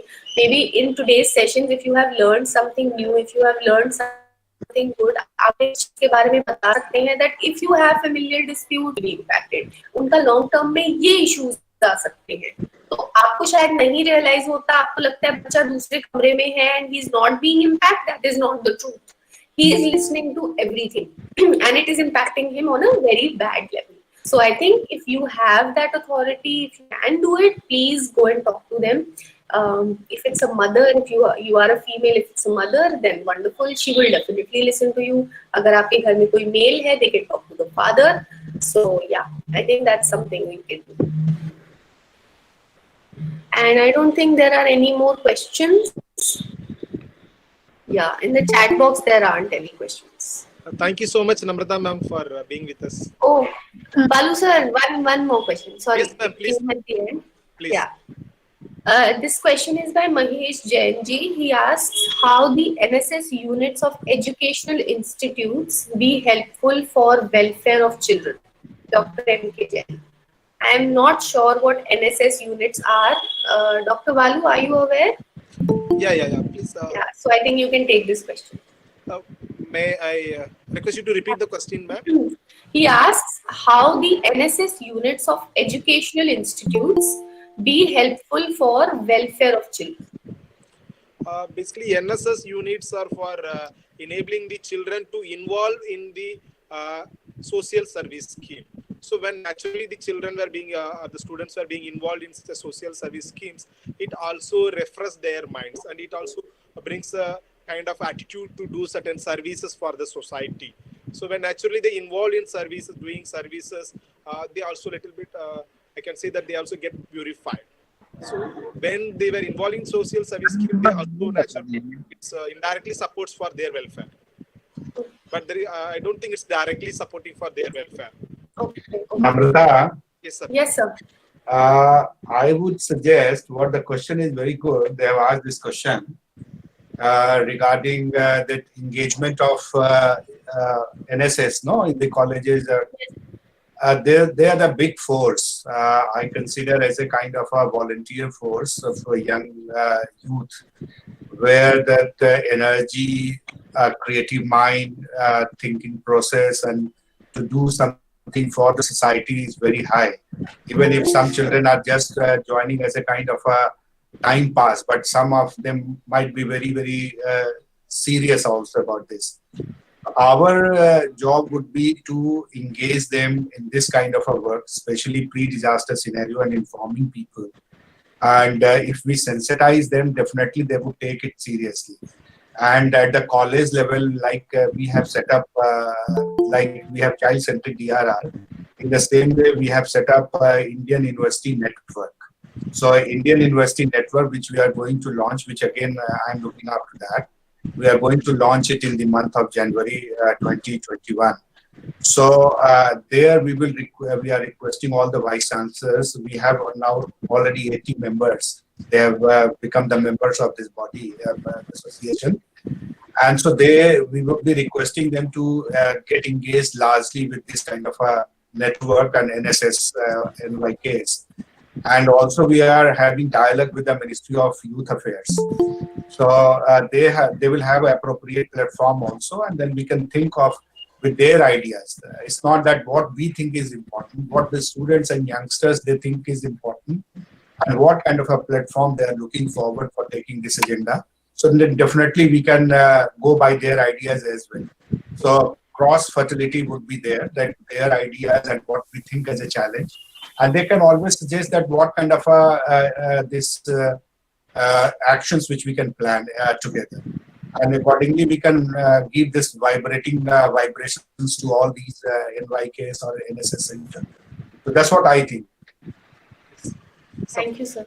Thank you for taking the question. Yeah, now that you talked about NSS, I also recall that when I was in college, although I was not very passionate about working with the NSS, but I remember I did a few hours. So yes, now I remember. I think there is one, let's take just one last question. Sir, do we have time? If we do, then it's fine. Yes, ma'am. Question must be answered whether you have time or not. Okay, sir. Yeah. So there is one question by Shamapada Deji. He says, if a parent stops a child from doing, I mean, ye mat karo ya wo mat karo, usse mat milo, etc. So my question is, what would happen to the child's psychology? So Shama ji, there are a few kinds of parenting styles, and उनमें एक जो बहुत ही effective parenting style होता है, it is called the authoritarian. Maybe you can when you go after the session, you can look it up in Google, and I can maybe send you information on that. So the authoritarian parenting style has been considered to be the most effective and positive for a child's growth. तो इसमें क्या होता है, there is a very good balance between giving the child the freedom to grow and be what they want to be and maintaining that discipline. So जब आप बच्चे को कहते हो ये मत करो वो मत करो, तो अगर वो कुछ parts of the day के लिए है, किसी एक particular instance के लिए है, then it's fine. But if you are constantly telling the child to do something and not do something without explaining to them कि हम ऐसा क्यों कह रहे हैं, तो बच्चे को pressure feel होना शुरू होगा. It will create a lot of pressure on the child, and that will not help them to grow as an individual. So it is important to balance the two. Give them the freedom to have their own experiences. जहाँ आपको लगता है वो गिरेंगे भी, उन्हें लगेगी भी, वो चोट खाएंगे, तभी वो अपने failures से सीखेंगे भी. But if you feel that this failure is something my child cannot handle, then you can tell them कि बच्चे if you do this, then it will hurt you in this manner.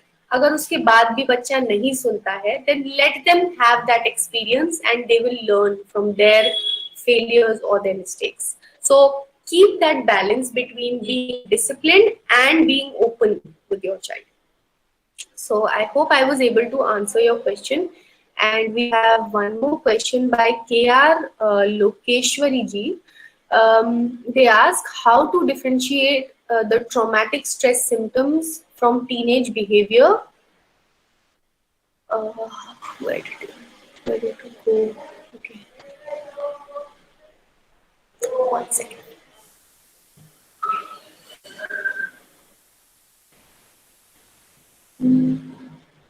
I can't find the question. Okay, how to differentiate the traumatic stress symptoms from teenage behavior? In both cases, children behave in the same way. How to differentiate traumatic stress symptoms from teenage behavior? In both cases, um, see, I'm not getting where you know what you are asking when you say differentiate the traumatic stress symptoms, because what are you asking me to differentiate between? But if you are asking that how to identify whether a child or a teenager is having traumatic stress, then I mentioned in my presentation also, traumatic stress can be seen through emotions, it can be seen through behaviors and through cognitions. So mostly the first thing that is visible to us is the child's behavior and the child's emotion. So if the child is feeling very low, if the concentration, if the concentration in daily activities is not as much as before, if the child is feeling very disturbed about something, interaction has reduced with the family members, mood is constantly low, and crime spells भी देखने को मिल रहे हैं. बच्चा आपके साथ कोई भी चीज अगर शेयर, आप उससे पूछते हैं हाउ यू, और if he is not trying to express his emotions in any way और सिर्फ रोना शुरू हो जाता है, then it can be a sign of trauma. Nightmares is another thing that you can see. Sleepless nights, कि बच्चा कह रहा है मुझे नींद ही नहीं आती है. And there can also, if there is an actual trauma, then flashbacks also tend to happen, where the child also starts experiencing the same situation, the same trauma again and again. वो उनके खाने पे भी आप नजर रख सकते हैं, आप उनका सेल्फ हार्म पे बहुत ज्यादा ध्यान रखने की जरूरत है. Their interactions with their friends, all these things act as red flags जहाँ पे हम ये identify कर सकते हैं कि बच्चा actually traumatic feel कर रहा है या नहीं. And उसके बाद if this persists for over 2 to 3 weeks, then you need to take them to a psychologist because it might lead to long-term psychological issues. So yeah, when I mentioned, Namrata ma'am, एक बहुत छोटा सा सवाल है कि अभी आपने बताया कि बच्चे के साथ आप अपना थोड़ा सा समय दीजिए उसको, और उसको जो पसंद है उसके साथ में उसको घुमाने के लिए लेके जाइए, या उसके साथ में थोड़ा सा समय दीजिए उसको, जो अच्छा करने में अच्छा लगता है, थोड़ा सा उसके साथ अपना टाइम अच्छे से पास कीजिए. तो ये जो आपने अभी बताया था अपनी प्रेजेंटेशन में, अगर ये सब हम करते हैं तो एक नई जो समस्या जनरलाइजेशन है, हमें लग रहा है सबको देखने को मिल रही होगी ना, वो मोबाइल गेमिंग, उससे कैसे छुटकारा पाया जा सकता है? मुझे लगता है कि प्रत्येक घर में ये समस्या होगी. जी, yeah, thank you for the question, Dr. Alok ji. And this is a question that comes up in every session, in every training program, and every parent, every teacher right now is facing this, because the problem is उसके साथ भी नहीं रह सकते, उसके बिना भी नहीं रह पा रहे हैं. इसीलिए मैंने अपने लास्ट के कुछ पॉइंट्स में ये मेंशन किया था that we need to maintain that balance. When I say you need to limit passive activities, it means that the time that you are allotting, see, you cannot avoid online classes. It is very important that you keep the child connected with the school education. जो online classes हो रही है, homework मिल रहा है, वो बहुत जरूरी है. But what after that?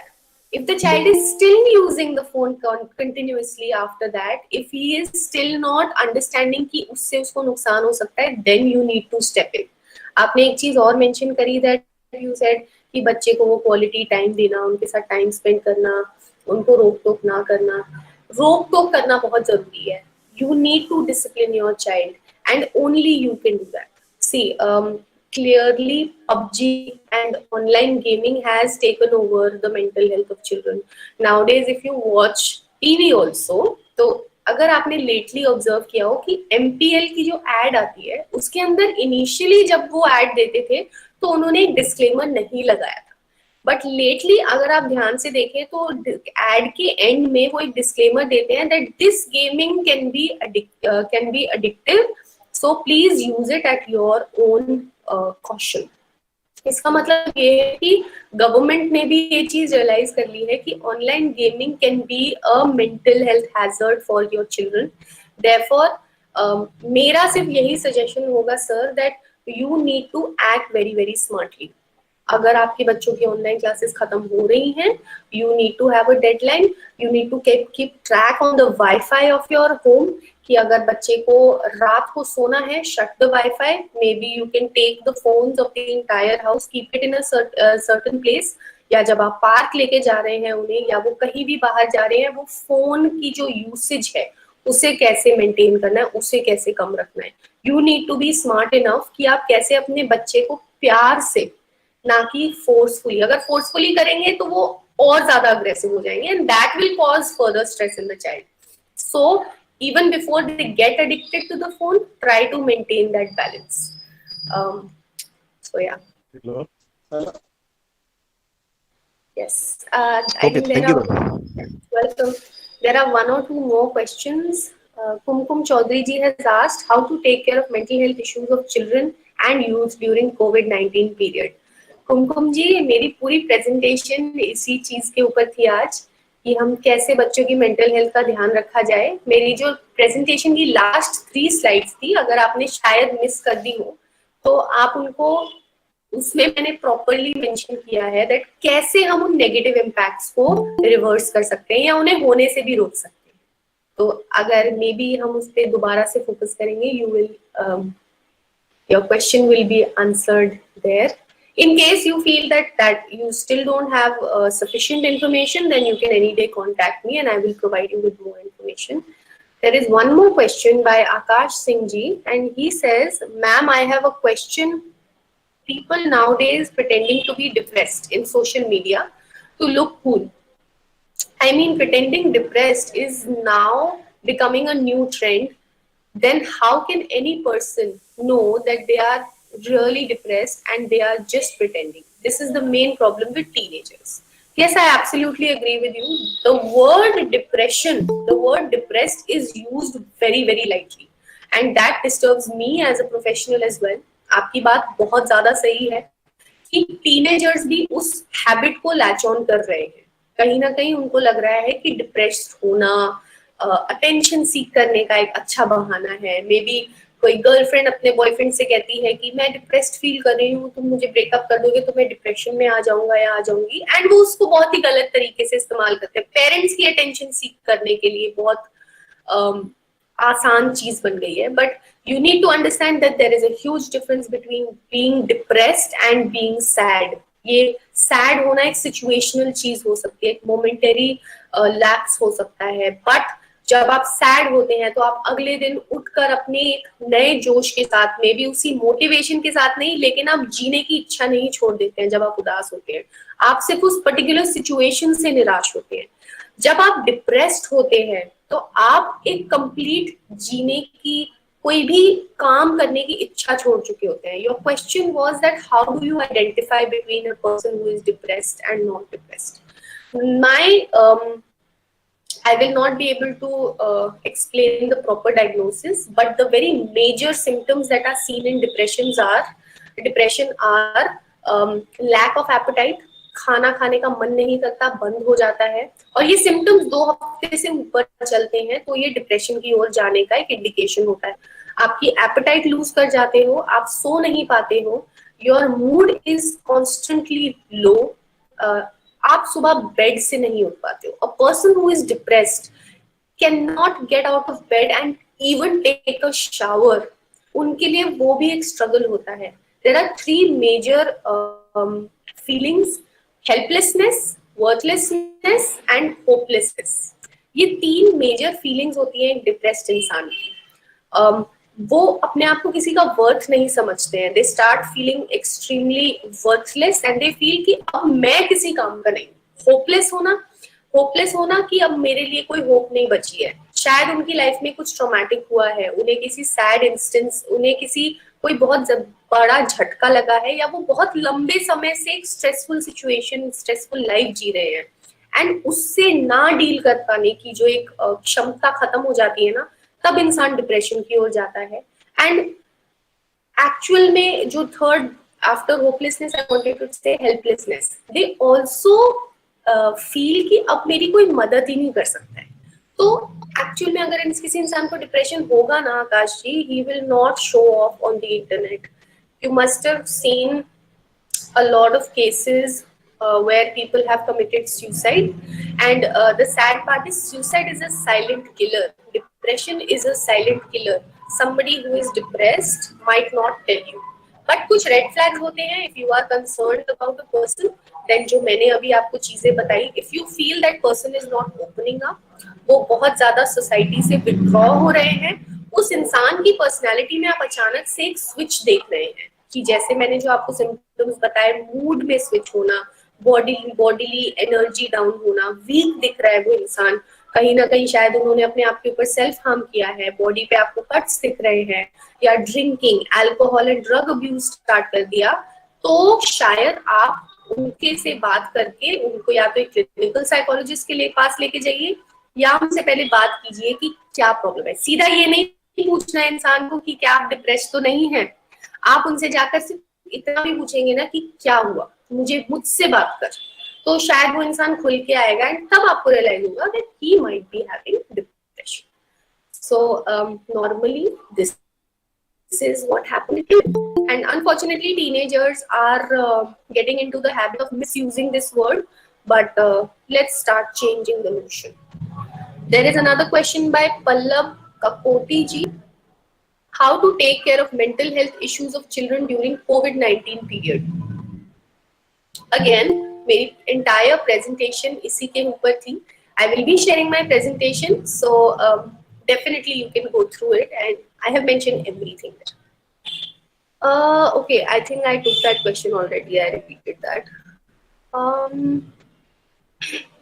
Symptoms may include nightmares or flashback, back trauma, heightened reactivity stimuli, anxiety or depressed mood. It's are symptoms of traumatic child. But teenager child behavior is not every time. Sometimes arises as situations. Okay. Ramesh ji ke comment thiye. Can we see any more questions? If you do, Pooja, do you see any more questions or have I taken all of them? Okay, अभी परितोष जी ने एक question पूछा है, what are the natural ways through which we come out from stress situation?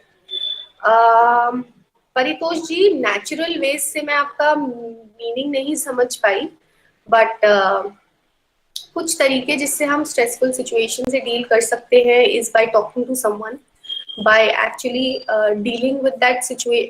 If you are not able to deal with that situation alone, कभी इस चीज से शर्म मत खाइएगा कि मैं मुझे किसी की हेल्प लेनी पड़ रही है. Never feel afraid to take help from anybody.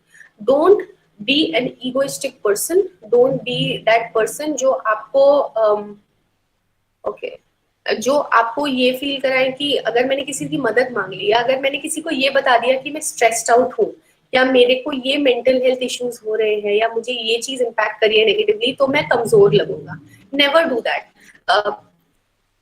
Mental health की सबसे बड़ी चीज होती है कि वही फिजिकल बीमारी की तरह कि अगर आप उसको बढ़ने देंगे तो वो इस हद तक पहुंच जाएगी that then it will not be, you won't be able to reverse it. So some ways are start talking to someone, talk to a family member, talk to a friend, and maybe they will help you to deal with that situation. I think that is one of the best ways to talk to someone. So yeah, I think I've covered all the questions. Balu sir, I'm sorry I took so much of your time, but yeah. No ma'am, it's okay. Santosh sir mentioned that all questions must be answered. Yes. Yes. Yes, Pooja. So I think we're done. Yeah, thank you so much, ma'am. for answering all You're welcome, questions ma'am. by the presenters. Thank you so much, ma'am. Yes, Pooja. Thank you. Yes, ma'am. Please call Thank you Dr. so much, Balu, sir. ma'am, for your valuable insight on mental health issues of children. It was very informative. Now, for the second session of today's training, may I request Dr. Balu, sir, to kindly start the session. Welcome again, sir. Yeah, thank you, ma'am. Just let me.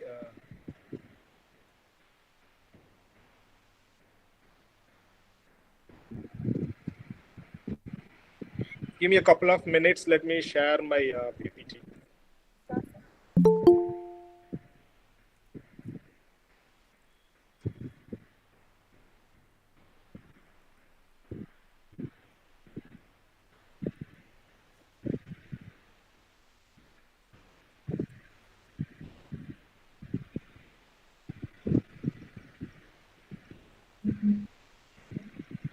Is it visible, my PPT?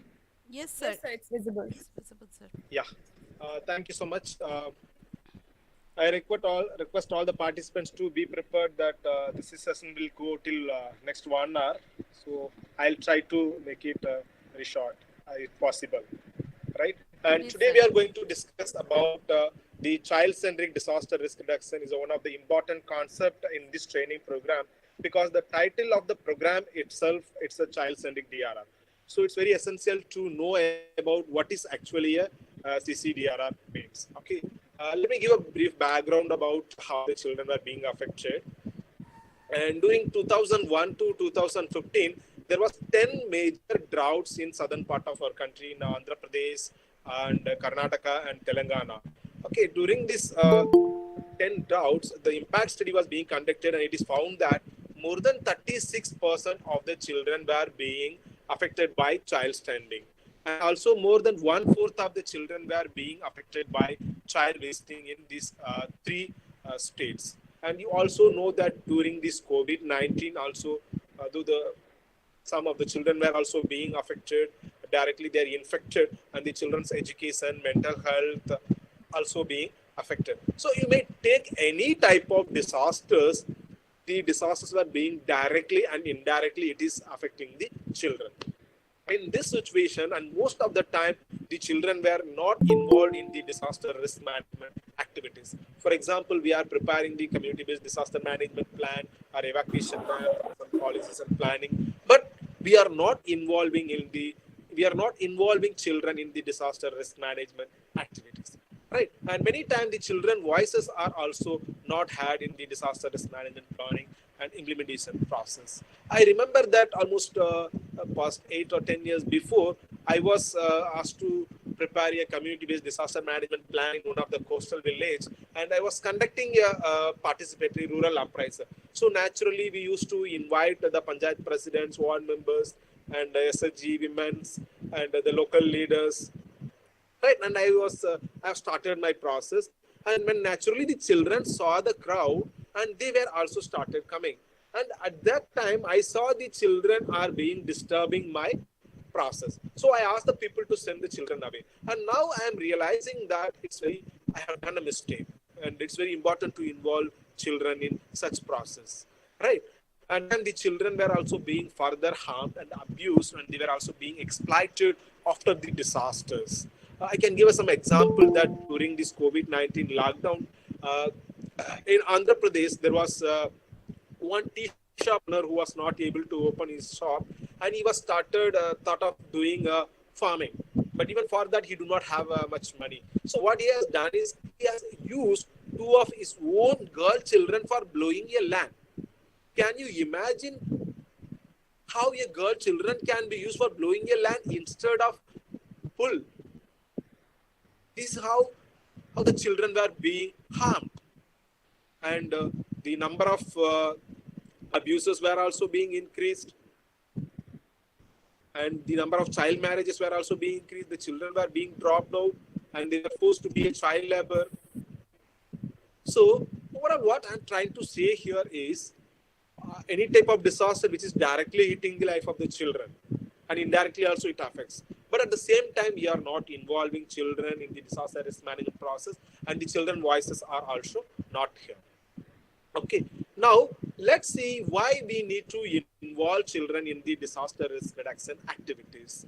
As per United Nations Convention on the Rights of the Children, and each and every child, irrespective of gender, age, religion, they have a right to participation. So we need to involve children in the disaster risk management activities. And the children are also able to convey the messages with meaningfully and effectively.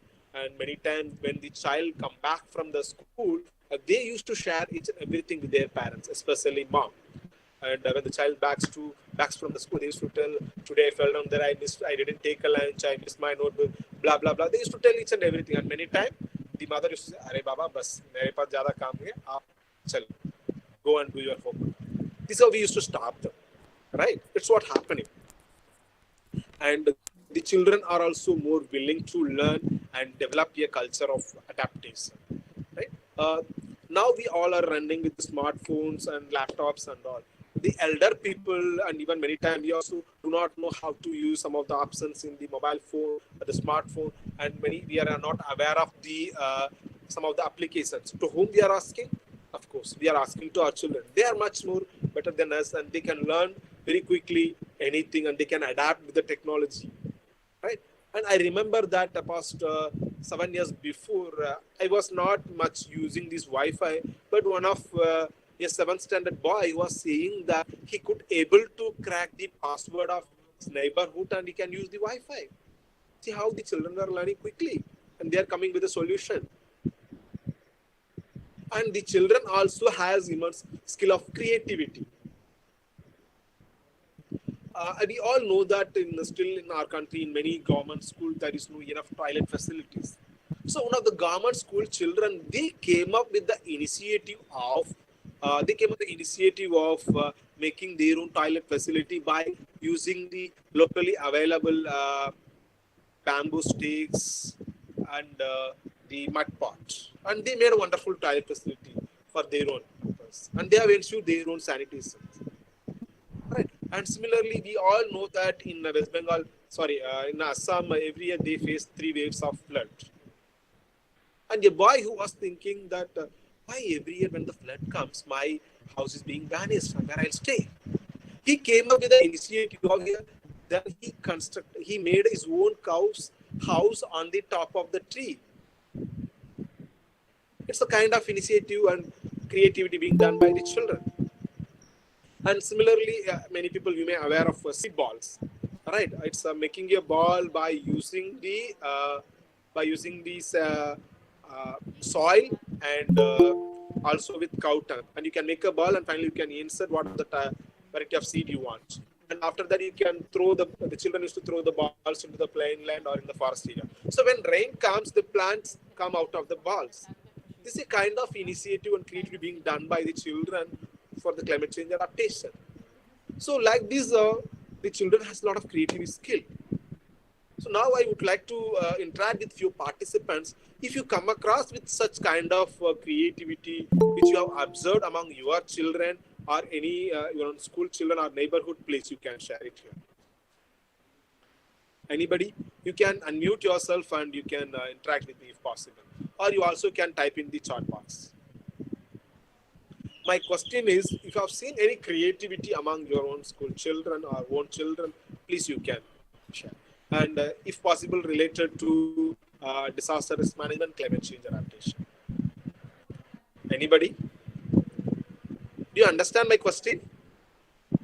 Is it clear?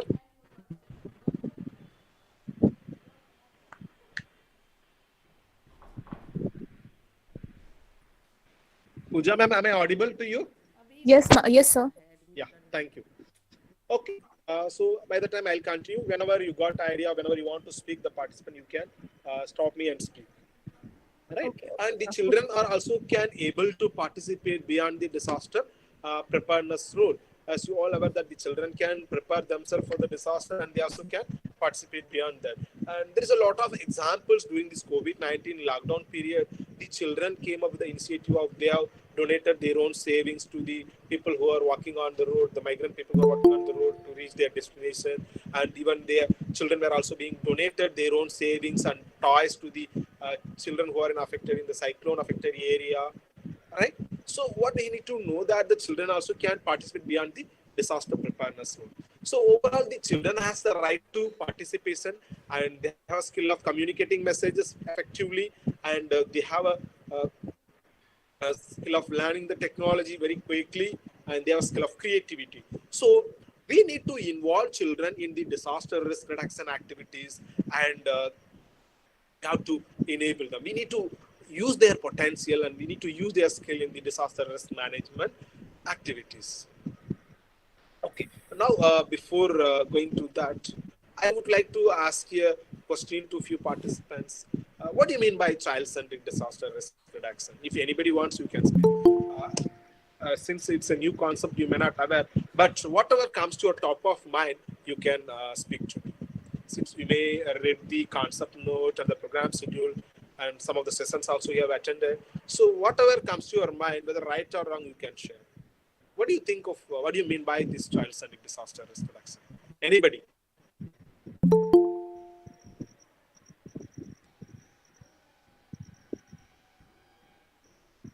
My question is clear to everyone?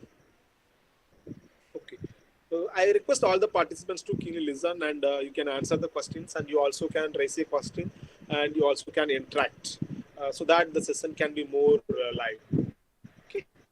When we discuss about this child-centric disaster reduction, we need to know about three aspects. One is focusing on a specific risk by children and addressing that. For example, of disasters, the children may be kept in the relief center, and they may not, the food which is in the relief center may not suitable for the child. They may require a biscuit, require a milk, and especially the mother who is having a child, they have place to feed their children. By using the uncontrolled law and order situation, child may be kidnapped or trafficking. So we need to identify the specific risks being faced by the children, and we need to address that. And similarly, being an adult, we know that before cross the road, we need to see both sides. If no vehicle comes, we used to cross. But the children are not like that. Suddenly they used to cross, right? So that's the reason many times they are getting an accident also. Child-centric DRR is focusing on specific risk faced by the children and addressing that. And similarly, we know that we should not touch the electric poles or transformers. But the children are not like that. They used to go and play with that. So we need to identify such specific risks and we need to address that. And second aspect, it is involving children in the disaster risk reduction efforts. Okay, what are the activities or actions we are taking? We need to involve children in DRR efforts. For example, you can take a COVID-19. Still, many people may not aware of how to use the wands, how to wash their hands properly. I have seen a boy, school boy, who is studying a third standard. He was washing his hand properly by using that 8 steps. So we can use such children for creating awareness among the society to how to wash their hands properly. Right? Similarly, the children also can be involved in making homemade reusable masks. I have literally seen some girl children were also supporting their mother for preparing the mask.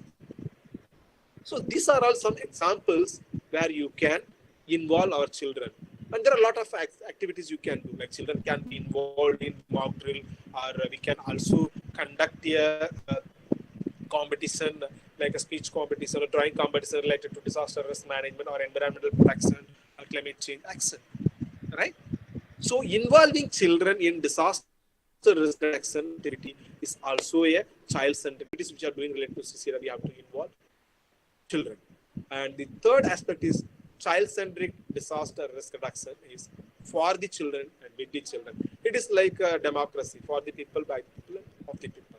So the children themselves should do for reducing their risk. Okay, so I have given some example for involving children in these activities. Okay, now I'll give a situation of flood. How you can involve children for flood risk reduction? Flood, any situation whichever is convenient for you. Generally, also you can answer how you can involve children in DRR activities. Anybody, you can speak to me, or you also can type in the chat box.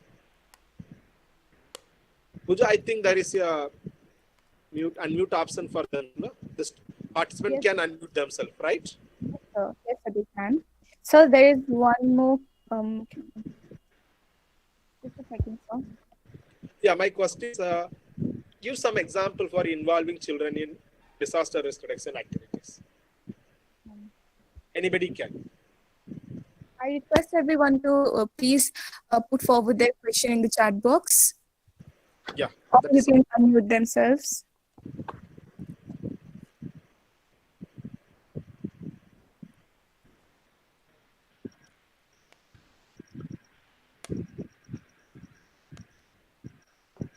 Anybody? You can post your answers in the chat box. You also can interact. Okay, let me move on to the next slide. By the time you can also. Okay. Many times what happened when we are writing the exam, when the teachers evaluating the papers, they used to, even if the student returned the concept rightly, they used to give full marks when you're writing the definition without missing any word. This is what many times the teachers used to do, right? So similarly, even if we understand the concept of child-centered disaster risk reduction, let's also discuss about the definition of child-centric disaster risk reduction. Okay. Before getting to that, I have a simple question for you. Who is child? Anybody can answer. Who is child? Anyone can answer this question. So the youngest member of the family. Okay, fine. Youngest member of the family, fine. Okay, in terms of age also you can tell me. Anybody? Pooja, if there is any answer in the chat box also you can read out. I couldn't see since my PowerPoint is open. So if there is any question or answer, I'll read out to you, sir. Yeah. Please. Who is child? Anybody?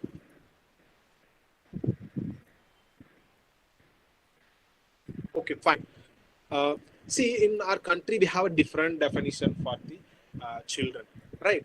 One thing is here, if you take a child labor act, the person below 14 years old, they all are called child. Okay, and similarly, if you take a Mines Labor Act, the person below 18 years old, they all are called children. Okay, and with reference to the Marriage Act, it varies for boys and girls, 21 and 18. Okay, they are trying to increase from 18 to 21. So here, the age is being differently defined for defining the children. And here in CCDRR, we are referring the United Nations Convention on Rights of the Children. So as per UNCRC, the person below 18 years old, they all are called children. Okay. Right. So when you're talking about this child rights, we also let's know from which stage or which age onwards the child rights starts. The child rights, anybody, if you come to know the answer, you can answer me at any time. So the child right starts from the prenatal stage, the warm stage itself. When women get conceived, from that stage onwards, the person below 18 years old, they all are having the rights which is given in the UNCRC, irrespective of age, race, religion. Right? Okay. So now let's see this definition. So we all understand that the person below 18 years old are children. Okay. Let's see the definition. I'll give an explanation for each sentence. Okay. The children and adolescents must not be perceived as merely victims, but an effective actors. Okay. Of course, from my presentation also, I was saying that many times the children are being affected by disasters. Right? So here, Of course, the children are being victims, but they are not merely victims, they are also effective actors. Okay, let us take an example of COVID-19. Okay, from COVID-19, the children were also being directly infected, so they are affected. And the children's education, their mental health, their movement, it's also being affected. So the children are victims, right? But at the same time, if you see, the children are also being effective actors. Many children, they were being involved in this COVID-19 activities, right? I can remember that a boy from Kerala who wrote a letter to the President of India explaining his own village status, and he wrote a letter saying that in his own village the people were affected without job and they lost their jobs and they were not. Some people were not having food, and he also mentioned that the houses were also being damaged due to the sea waves because the village was located in the seashore. So he wrote a letter to the President of India. After that, the government, the district administration came forward to support that village. So what we need to understand is the children are not merely victims, right? And they are also effective actors. And the children were involved in creating awareness. The children were donated their savings. The children were donated their toys during this lockdown period. So the children are not only victims, they are also effective actors. And taking into the level of physical, social, emotional development and assessing their capacities and opinions, we need to promote certain space for their full participation. Okay, so now I said the child starts from the prenatal stage to below 18 years old. It applies to all. So taking into this age, we can divide a life cycle of a child into 5 different phases, right? One is prenatal. The pregnancy period is called prenatal. The 9 months of pregnancy is called prenatal. The second, 0 to 2 years old children, they are called infant. Okay, and 3 to 5 years old children, 5 years old, they called early childhood, and 6 to 12 years old, they called children, and 13 to 18 years old, they are called adolescents. So like this, we can divide the life cycle of a child into 5 different phases, right? And if you see their social, physical, and emotional development in each phase, it varies. Okay, the prenatal stage and the infant may not be suitable to involve in the disaster risk management activities, but the 3 to 5 years old children, you are training their physical development is a little bit better than others. So they can be even involved in the communicating the messages. For example, if there is a fire accident in a village, if you ask an adult to go and communicate the message, he may hesitate to run. But the same, if you ask a 5 years old boy and go and communicate the message, he will take his own bike like, and he'll go like, and he'll go and immediately he'll pass the message, right? So their physical development is better than the infant and prenatal. So like this, we need to assess their physical, social, and emotional development, and we need to promote spaces and mechanism for their full participation. And similarly, if you see the 6 to 12 years old children, you are training them properly. They can be involved in first aid activities, and they also can be involved in rescue. They also can be involved in communicating the messages. They also can be involved in mobilizing the donations for vulnerable people, right? And similarly, these 13 to 18 years old children, they can be effective leaders in the field of disaster risk management. They also can be perfectly perform in the rescue and evacuation operation.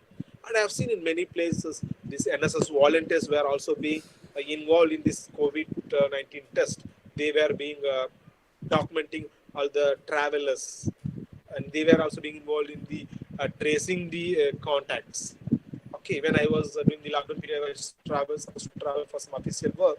I seen these NSS volunteers were being involved, and they were taking all the personal information of the people who are infected, right? So we need to know the level of physical, social, and emotional development, and we need to assess, and it depends on their interest also. We have to promote the space and set up the mechanism for their ensuring their full participation. Of course, they are children, so they may not voluntarily participate. So we have to promote the space. We have to motivate them to involve in the disaster risk management activities. So, overall, the child-centric disaster risk reduction is the children and adolescents must not be perceived merely as a victim, and they also an effective actors, right? And taking into account their level of physical, social, and emotional development, and assessing their capacities and opinions, we need to promote spaces and mechanisms for their full participation in the disaster risk reduction activity is a child-centric disaster risk reduction. Okay, now let's see the goal of child-centric DRR.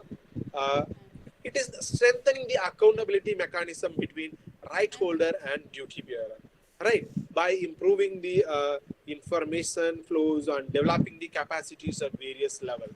Uh, okay, let's try to understand who is the right holder and who is the duty bearer. Who is right holder? Of course, anyone would like to answer here? Because I am just speaking not honestly. Anybody would like to answer here? Who is child? Sorry, who is the right holders here?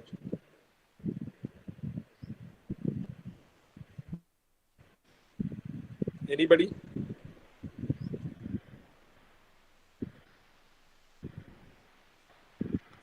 Who is right holders?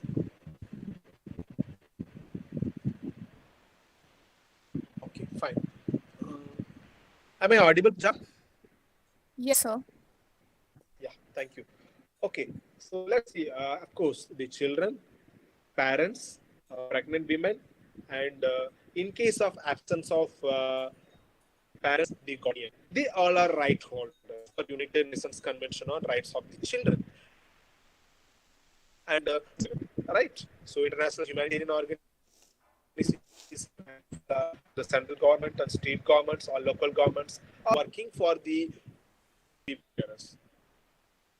Right. So the goal of CRR is to strengthening the accountability mechanism between these right holders and duty bearers.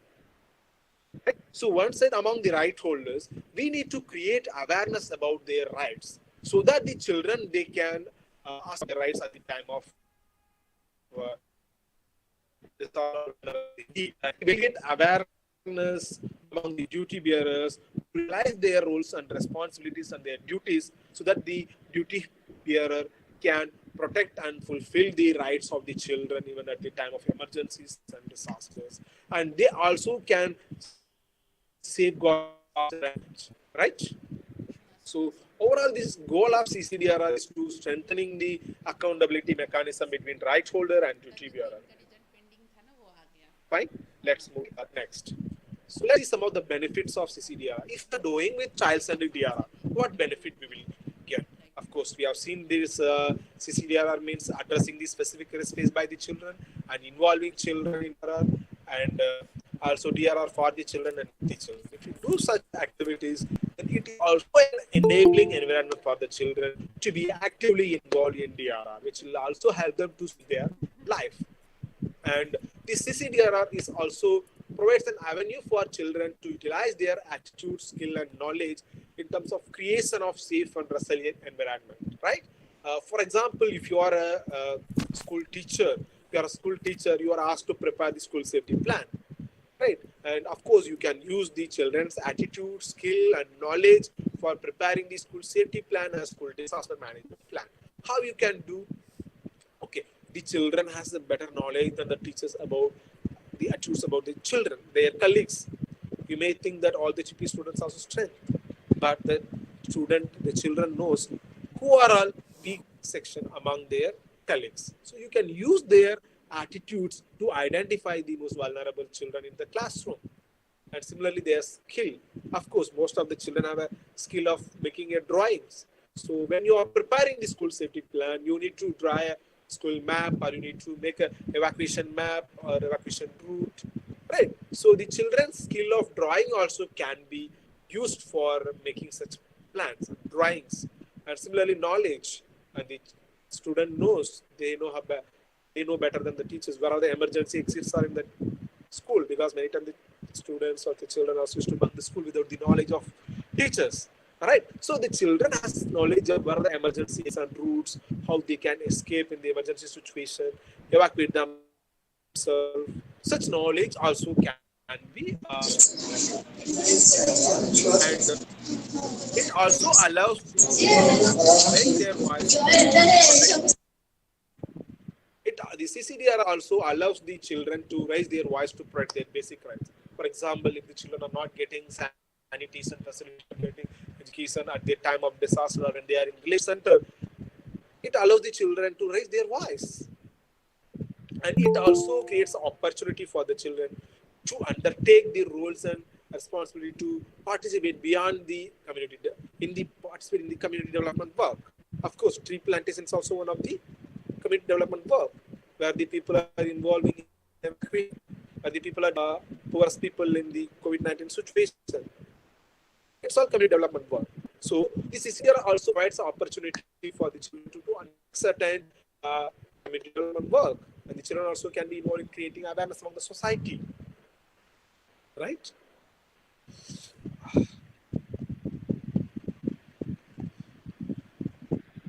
And when we do this CCDR, it also supports the children to be change agents in their spheres of influence. And when the children comes to know that they can influence their household, school, and community process, and when the children are being involved in CCDR activity, mortality rate in the disaster, so it's also achieving the Centric framework. So now we see some valuable approach in the CCD activities. So the organization which has limited resources, do not have any resources, also can offer the child-centric disaster risk reduction. Right? The organization which is working for reducing the vulnerability, which can maximize their impact by small interventions. For example, if you are working with a self-help groups, women self-help group, just by creating awareness on do's and don'ts during thunderstorm, it will maximize the impact. You can protect the children so that they can take care of their children at the time of thunderstorm or heavy rain. Right? So there is no need of much resources. So, which has limited resources or with no resources also you can do CCD. Of course, the school teachers, you also would like to speak, sir? I request Pooja to kindly mute the participants. So the organization which has less resources or no resources also can do a CCDRR activities. And now let's see some of the units. The children has unique and holistic perception of risk. We have a proverb saying that the young cough doesn't fear. The children doesn't have any fear. If the adults saw these snakes, they get fear and panic and they run away from them. But the same, a 1-year-old boy, if he saw the snake, they try to catch it. So they have a different perception. Right? And similarly, the children also has regularly identified an immediate risk. For example, as in the beginning I was saying, the children used to cross the road without seeing both sides and absence of the vehicles. And similarly, the children also play with the electric poles or electric transformers. And in many schools, there is less water facilities, right? So they get only 40 minutes of time to get their lunch and wash their plates. But in the government school, the number of students are so high in some places. So what they used to do, they used to go to the nearest water bodies or water streams. They see the river or tank or well, and they used to wash their plates. Literally, I have also experienced some children died when they go for washing their plates. And if the schools were having such less number of water taps, when they try to wash their plates or lunch boxes, many times they used to cut their fingers. And if you see their boxes or plates, it's very sharp like a knife. So many times the fingers were cut down. So these are all certain immediate and regularly identify the risk faced by the children. And the children were also children in the disaster affected area. And if you remember that during after this tsunami, the children many children were being missed. many children were being missed, right? And the outsider came and they have also kidnapped the people who are not having children. They have also adapted some children without legal procedures. So these are certain risks are being faced by the children. Okay. So now I would like to ask a question to the few participants. You can answer me. There is a two girls here. I shown the picture. Right side. If you know any information about this white girl, you can tell me. With the information you knows about her, please. Any participants? Anybody? I hope everyone is listening.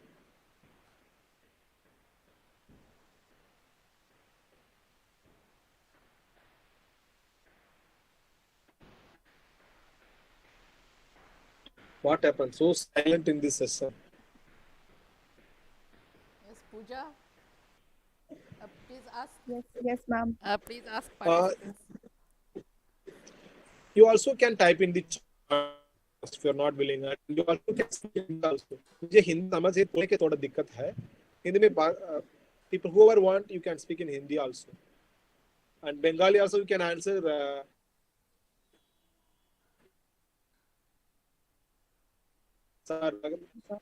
Anyone can ask question if you have any doubts. I'm asking who is she? If you know any information about this white girl, you can speak.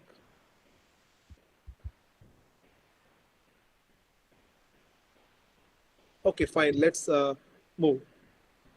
I request all the participants, if you come up with the answer, you can type in the chat box, right? Okay. She is a Greta Thunberg. She's a Swedish girl and known as climate change activist or environmental activist. And she called for UN Forum to speak about this climate change, right? And she has started a campaign called 3F. It's Friday for Future, right? And she started on the school on every Friday, and she has done a protest in front of the parliament to protect the children from the impact of climate change. And later on, she became a climate change activist. And now, from various countries, the children have also joined in her movement. Okay, and the second, the left side, there is a girl. Her name is Nadia. 7th standard girl. When she was sitting in the classroom, she was not able to concentrate on the class because there was a bad smell which came from the nearest pond due to the bushes. Then she requested her father to clean it, but the father doesn't listen to her. Almost she didn't speak to her father for 8 months. Then the father realized one day and he asked her, why you are not speaking with me? And she said, you are not listening to me. Then father realized his mistake, and he himself alone cleaned that entire pond. Right? So why I have given these two examples is the children can mobilize for their action and they can influence the behavior of others. Right? It's one is the local level and another one is international level cases which we have given.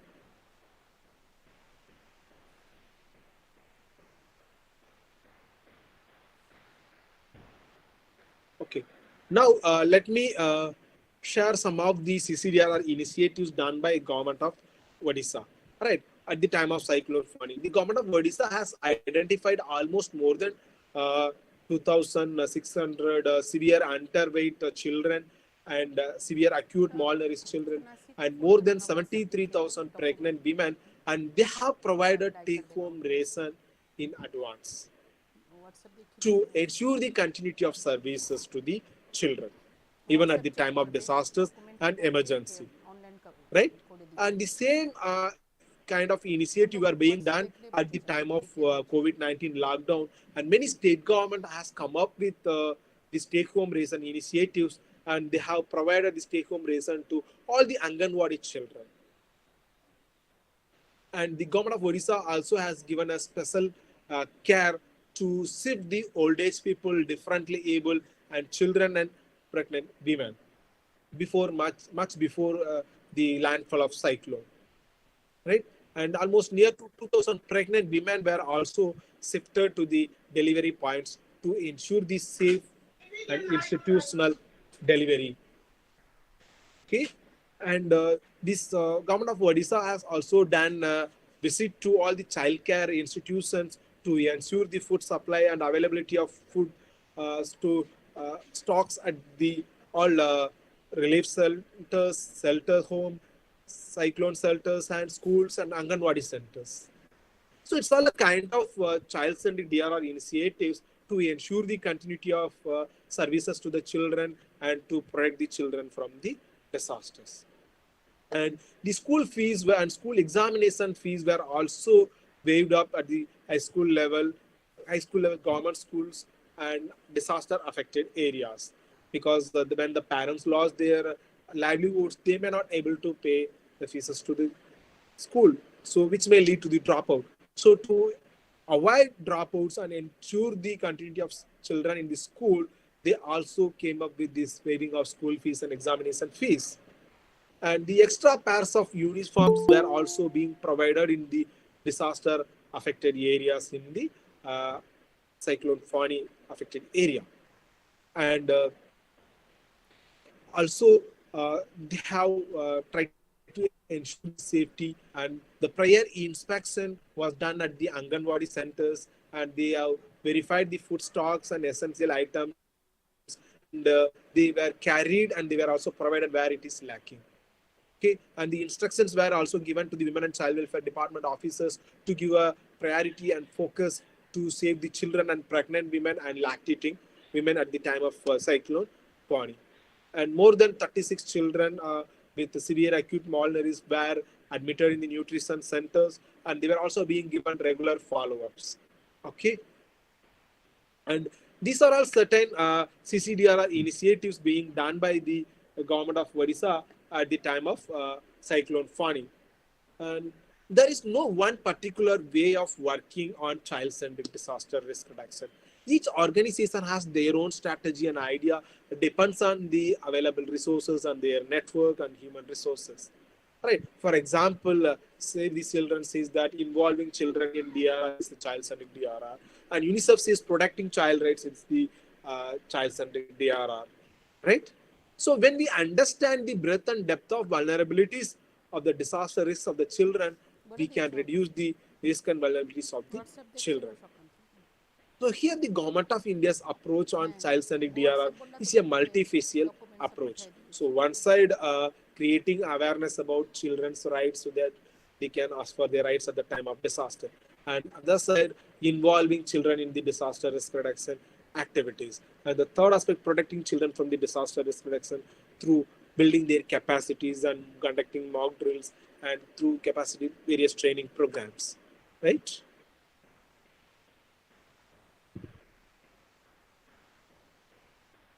So now let's see the difference between child-centric disaster risk reduction and community-based disaster risk reduction. Many times you people may come up with community-based DRR. This is the first time you may aware of this CCDRR, right? So in this community-based disaster risk reduction, community is the central point. There is no target group, right? But in the CCDRR, of course, the community is the central to the process, but the children are our target group. Okay, so the children are our target group in the child-centric disaster risk reduction. And the process overlooks in CBDRR is the children's vulnerability has been seen as a adult-led process, adult-led the process. But in the CCDRR, the children's vulnerability as children take the lead role to bring out their own vulnerabilities.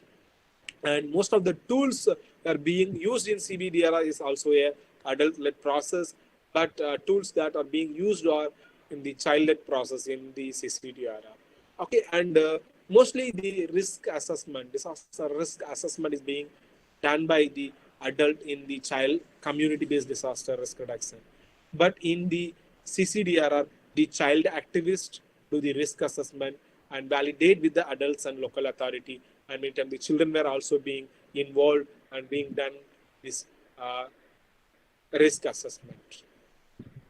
And this community-based DRR is emphasizing on strengthening the community-based organization. Community-based organizations, like you all know that farmers group or community-based disaster management committees, right, or women's self-help groups, it's all community-based organization, right? So it's emphasizing or strengthening the CBOs, but CCDRR uh, emphasizing on strengthening the CBOs and also children's organization. What are the children's organization, like adolescent groups or a youth club or a Pala Shaba, right? Or nutrition club, child protection committees at the village level. So it's emphasizing on strengthening the CBOs as well as CBOs. Okay, and this CBDRR is focusing on natural hazards and its impact on the community, but CVCDRR is focusing on development issues and natural hazards and its impact on the community. So we try to look at the development issues faced by the children, like our uh, right to development and their health, there is education issues. And the CBDRR main strategy is to enhance the capacities and resources for the vulnerable groups to reduce their vulnerability in order to avoid the occurrence of disasters. But in the CCDRR, the main strategy is to empower the children to raise their voice for their rights. At the same time, it is also preparing the community for their any potential disasters. All right. So overall, if you see, the major is CBDRR, there is no any target group. We are focusing on the entire community, but in CCDRR, the children as our target group, right? So with this, let me stop my presentation, and I would like to show a small documentary movie so that you can get a better understanding on what is actually a child-centric disaster risk reduction and how you can involve children in the disaster.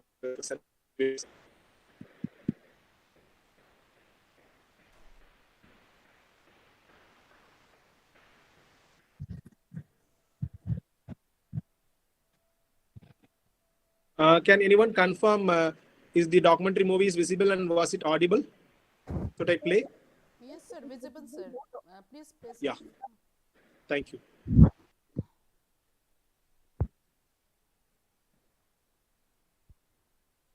Sir, it is not audible. Hello? Sir, please that volume. Give the volume of the sir video. Sorry? Video is not audible, sir. Visible. It is visible, but not audible, sir. But volume is low or it's not at all. It is not at all audible, sir. Okay. It is in full volume, but sometime in Google Meet there is a issue. Yeah, The voice is it volume. is visible, but Previously, I have also faced some problem. It's in the previous session I have shown in the Zoom. It was clear, but in the Google Meet, I think this issue. I don't know how to. Let me show it, play it once again. If it is not audible, I will stop it. I'll share the yes, sir. link in the WhatsApp group. They can watch It will be it. better, sir.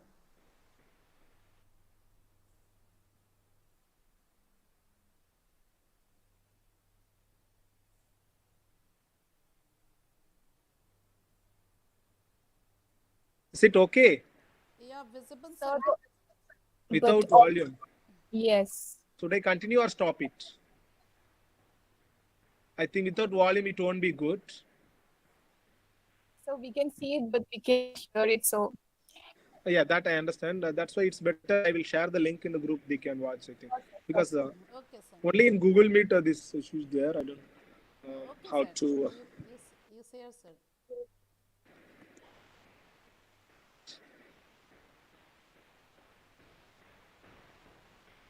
I'll try.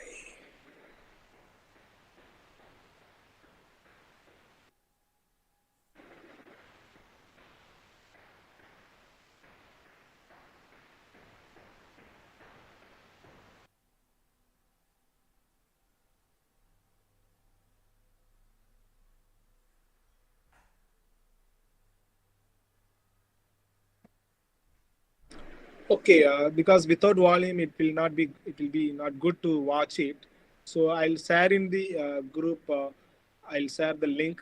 Whoever wants, you can watch it. Okay, sir. Thank So you, sir. we can. Yeah. Let me stop sharing.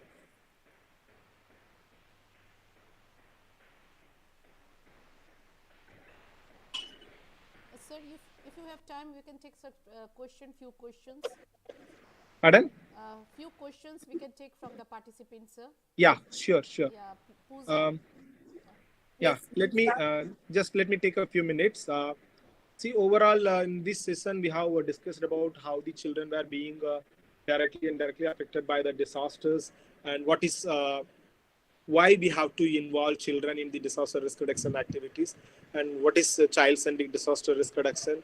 It's like involving children in DRR and focusing on specific risk faced by the children and addressing that, and DRR for the children and with the children. And also, we have seen the definition of child-centric disaster risk reduction, and we also listed out certain activities how we can involve children in DRR, and also like we have seen that what is the valuable approach to child-centric DRR and what is the goal of child-centric disaster risk reduction. And we have also discussed about the difference between child-centric disaster risk reduction and community-based disaster risk reduction. All right. So with this, I stop my session. And if you have any questions, you can please ask. So we have a question. Yeah, just I'll read out for you.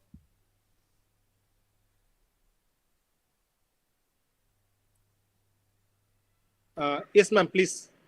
Okay. So there's a question from Kumkum Chaudhary. Her question is, what are the main benefits of CCDRR to children and communities, both short-term and long-term? Yeah. In the presentation itself, in one slide, we have seen what are the benefits of doing this CCDR. One is it is enabling the children. Okay, when the children were being involved in the disaster risk reduction activities, they come to know what are the do's and don'ts and how they have to protect themselves, how they have to save themselves. Okay, so that when the children comes to know themselves, it is also good for the parents. They no need to put much effort to take care of their children. So it's a short-term benefit for both of them. And if you see in the long term, now being in the situation of this climate change, the frequency and intensity of disasters were being increased. So the children can be, when they grown, and they can also adapt with the disaster situation, and they also can teach to their future generation, right? So we can see these are all certain short-term as well as long-term benefits, and the investment which is being done by the central and state government is also will help them to save themselves, so that in the future the investment in this disaster risk reduction will at least be reduced a little bit. Thank Yeah, you, I sir. hope yes. So there's one more question Yes. from Nuteta. Sir, how can we convince parents for CCDRR? Okay, to involve children in disaster risk reduction activities. Yes. Of course, if you see the data, the number of death in any disasters, it is also sometimes it is higher than the death ratio of death toll of adult. So it is related to their life, right? So to safeguard the children's their life, and it is also their rights, we need to convince their parents. For example, if you want to teach swimming skill to all the children, and literally I have seen in one of the class which I have taken in Punjab, I remember he was a doctor, and he didn't allow her child to learn swimming almost till 13 14 years. But after attending this program, and he told that he was convinced, and after going back to home, immediately he admitted his child into the swimming school. So when the children learns about their safety, or like swimming skills, or any first aid skills, it will also help the people to save themselves. It will also reduce the effort of the parents, and it also reduce the time of the parents. So by giving this situation, and we need to convince the parents, one is the rights, and it's also related to the life of the children. Okay, to ensure they protect and fulfill their rights, and they protect the children from the disasters, we need to involve children in DRR. Thank you, sir.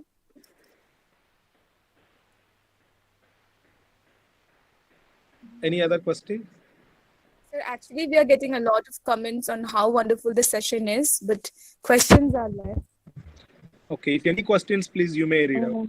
Sir, Yeah, participants, you can unmute yourself and ask questions to directly Dr. Padu sir. Sir, I have one question. Yes. My name is Kumkum Chaudhary from Vidyasagar B.Ed College. Yes, please. So I need more information about children, how children involved in environment through CCDRR. How children involved in If CCDRR? presentation in the presentations, I need a more information that how children involved in environment. How children are involved in disaster CCDRR, right? Yes, sir. Yeah. I have given some examples, right? The children were being defined from the prenatal stage to below 18 years. The better age group where we can take is from 6 to or 3 to 18 years old. So these 3 to 5 years old children can be involved in, we can involve them in only creating awareness. We can develop their capacities by conducting some drawing competition or telling the do's and don'ts. By using the cartoons also we can educate them. So one is building their knowledge and capacity to safeguard them. One. And second, this 6 to 12 years as well as below 13, below 18, 6 to below 18 years old, we can involve them as earlier I said, like a rescue. If somebody is struck somewhere in the flood, they can, if they know swimming skill, they can go and rescue the people. And many times you see from the past disasters, they are experiencing that the especially the adolescents, they were being involved in mobilizing the resources for the disaster affected people. They have donated their own savings and they have collected money from the villages and they have collected from the dress materials from the villages and they have donated to the disaster affected area, right? And like this 6 to 12 years old children also can be involved in conducting various awareness programs related to rally or competitions, and they also can be involved in mock drill, how to react at the time of disasters like earthquake or flood or fire safety. So in my presentation is also some of the activities were given, which I will share with you.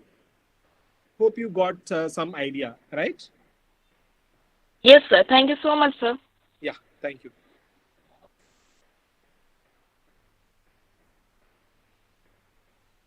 Any other question, please?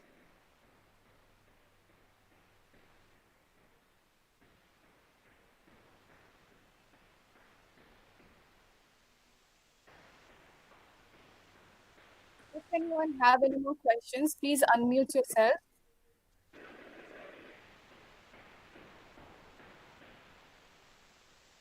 At the end of this session, I would like to say that whatever the department you may belong to, right, focus on children and give a priority to them and try to involve the children in the activities which you are doing.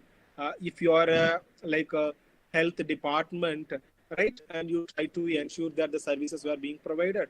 For example, in the lockdown, many children were not able to get the access to the hospitals. So you need to ensure the continuity of services. If you are a school teacher, you can educate them. Right. So based on your capacity and your interest, always try to enhance the capacities of the children.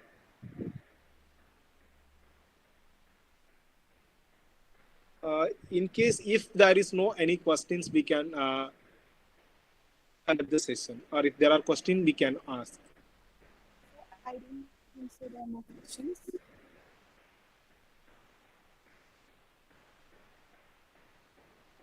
So there are no more questions. Okay.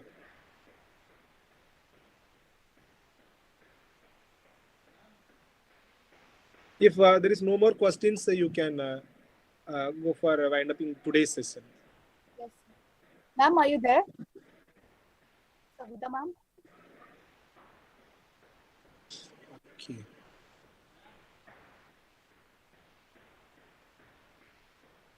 Sir, I have a question.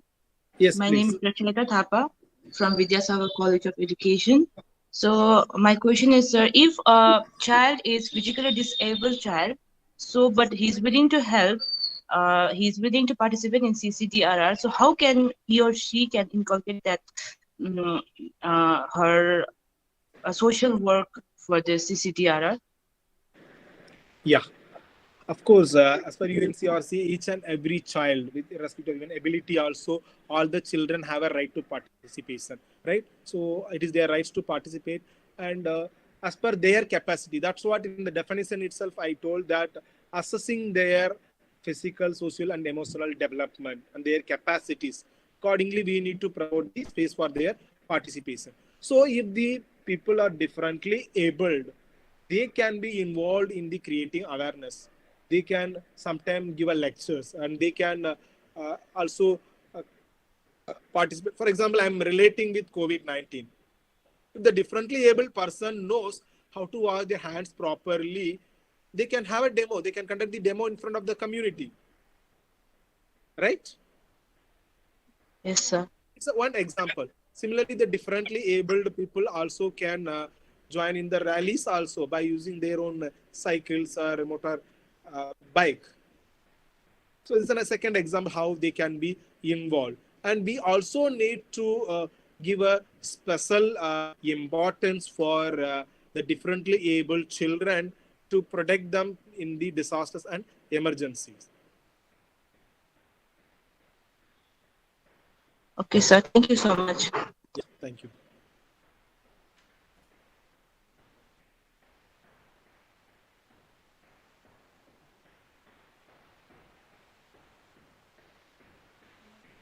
Any Savitra ma'am, are you there?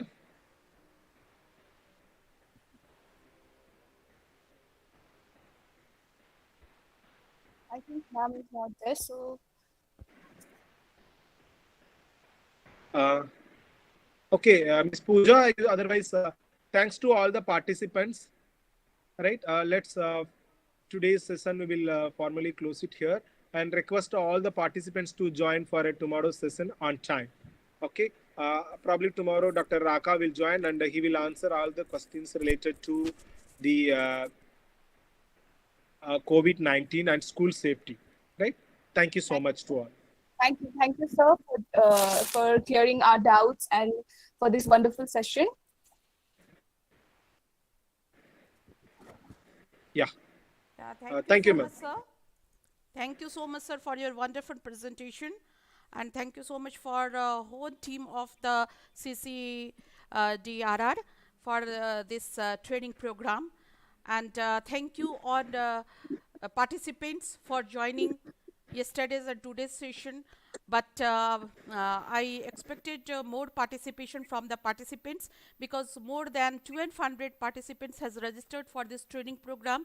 But I am very sorry to say that that very few participation is the I have seen in YouTube also and in Google Meet. So I expect more that participation from your side tomorrow. Tomorrow is the last day of this training program, and tomorrow we had that tomorrow we will have very good discussion by again Dr. Baru sir, Raka sir, and Dr. Ranjan Sarkar. So I hope that maximum presentation will be from your side, and thank you so much all participants. And Dr. Baru sir, thank you so much, sir, on the behalf of Ma'am, Vidyasagar College can of we start Education. our program tomorrow by 10 o'clock? Will it be possible? Yes, Will sir. it be suitable for all? Yes, sir. Possible, sir. Possible, sir. But you need to ensure all the participants were Yeah, joined yeah. at. I will send message, sir. I will send message in every group and in Facebook also on media, sir. Also, sir, media, sir. So as per plan, we are starting at 10 a.m. Is it okay? Yes, sir. It's okay, sir. It's Okay, okay, ma'am. sir. Then yeah, so that we can finish the program by 12 or 12:30. So Yes, sir. valedictory Professor Santosh sir also want to join. Yes, sir. Yes, That's sir. why. Okay, sir. Okay, no problem, sir. Most welcome, sir. Okay, sir. Thank you so much, sir. Thank you, ma'am. Thank you so much, sir. Yeah. And thank you so much, but you all dear participants. Thank you so much for your participation and for your suggestion and for your questions. Thank you so much, everyone. Thank you, ma'am. Thank you so much, Pooja. Sorry, I'm very sorry. Pooja, I forget to thank you so much, Pooja, for that. You are like such a wonderful moderator, and you are that moderating in such a nice manner. Thank you so much, Pooja. Thank you, ma'am. Actually अपने लोगों को भूल जाते हैं ना, इसीलिए.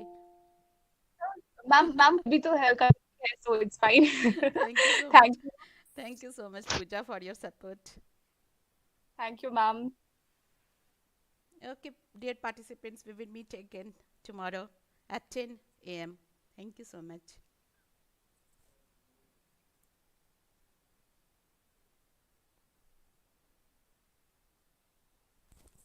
এটা কিরকম বন্ধ করবা দেখো, ইউটিউব কি করবা এখানে, এটা বন্ধ করো, ইউটিউব হলো কি হলো না, কিছু হয়ে যাবে আবার. इतना पूछता है ना एडमिशन के लिए, दिमाग चट जाता है, एक ही बात को 10 बार. मैम आपको मेल में भेज दे रहे हैं ना. हाँ, भेज दो, यूट्यूब का सेव করে দাও কি এরকম করতে হবে. আচ্ছা, ওর আমার প্রেজেন্টেশনে আমার খুব ভালো লাগলো, নামটা ম্যাম. হ্যাঁ, আপনাদের প্রেজেন্টেশন एडमिशन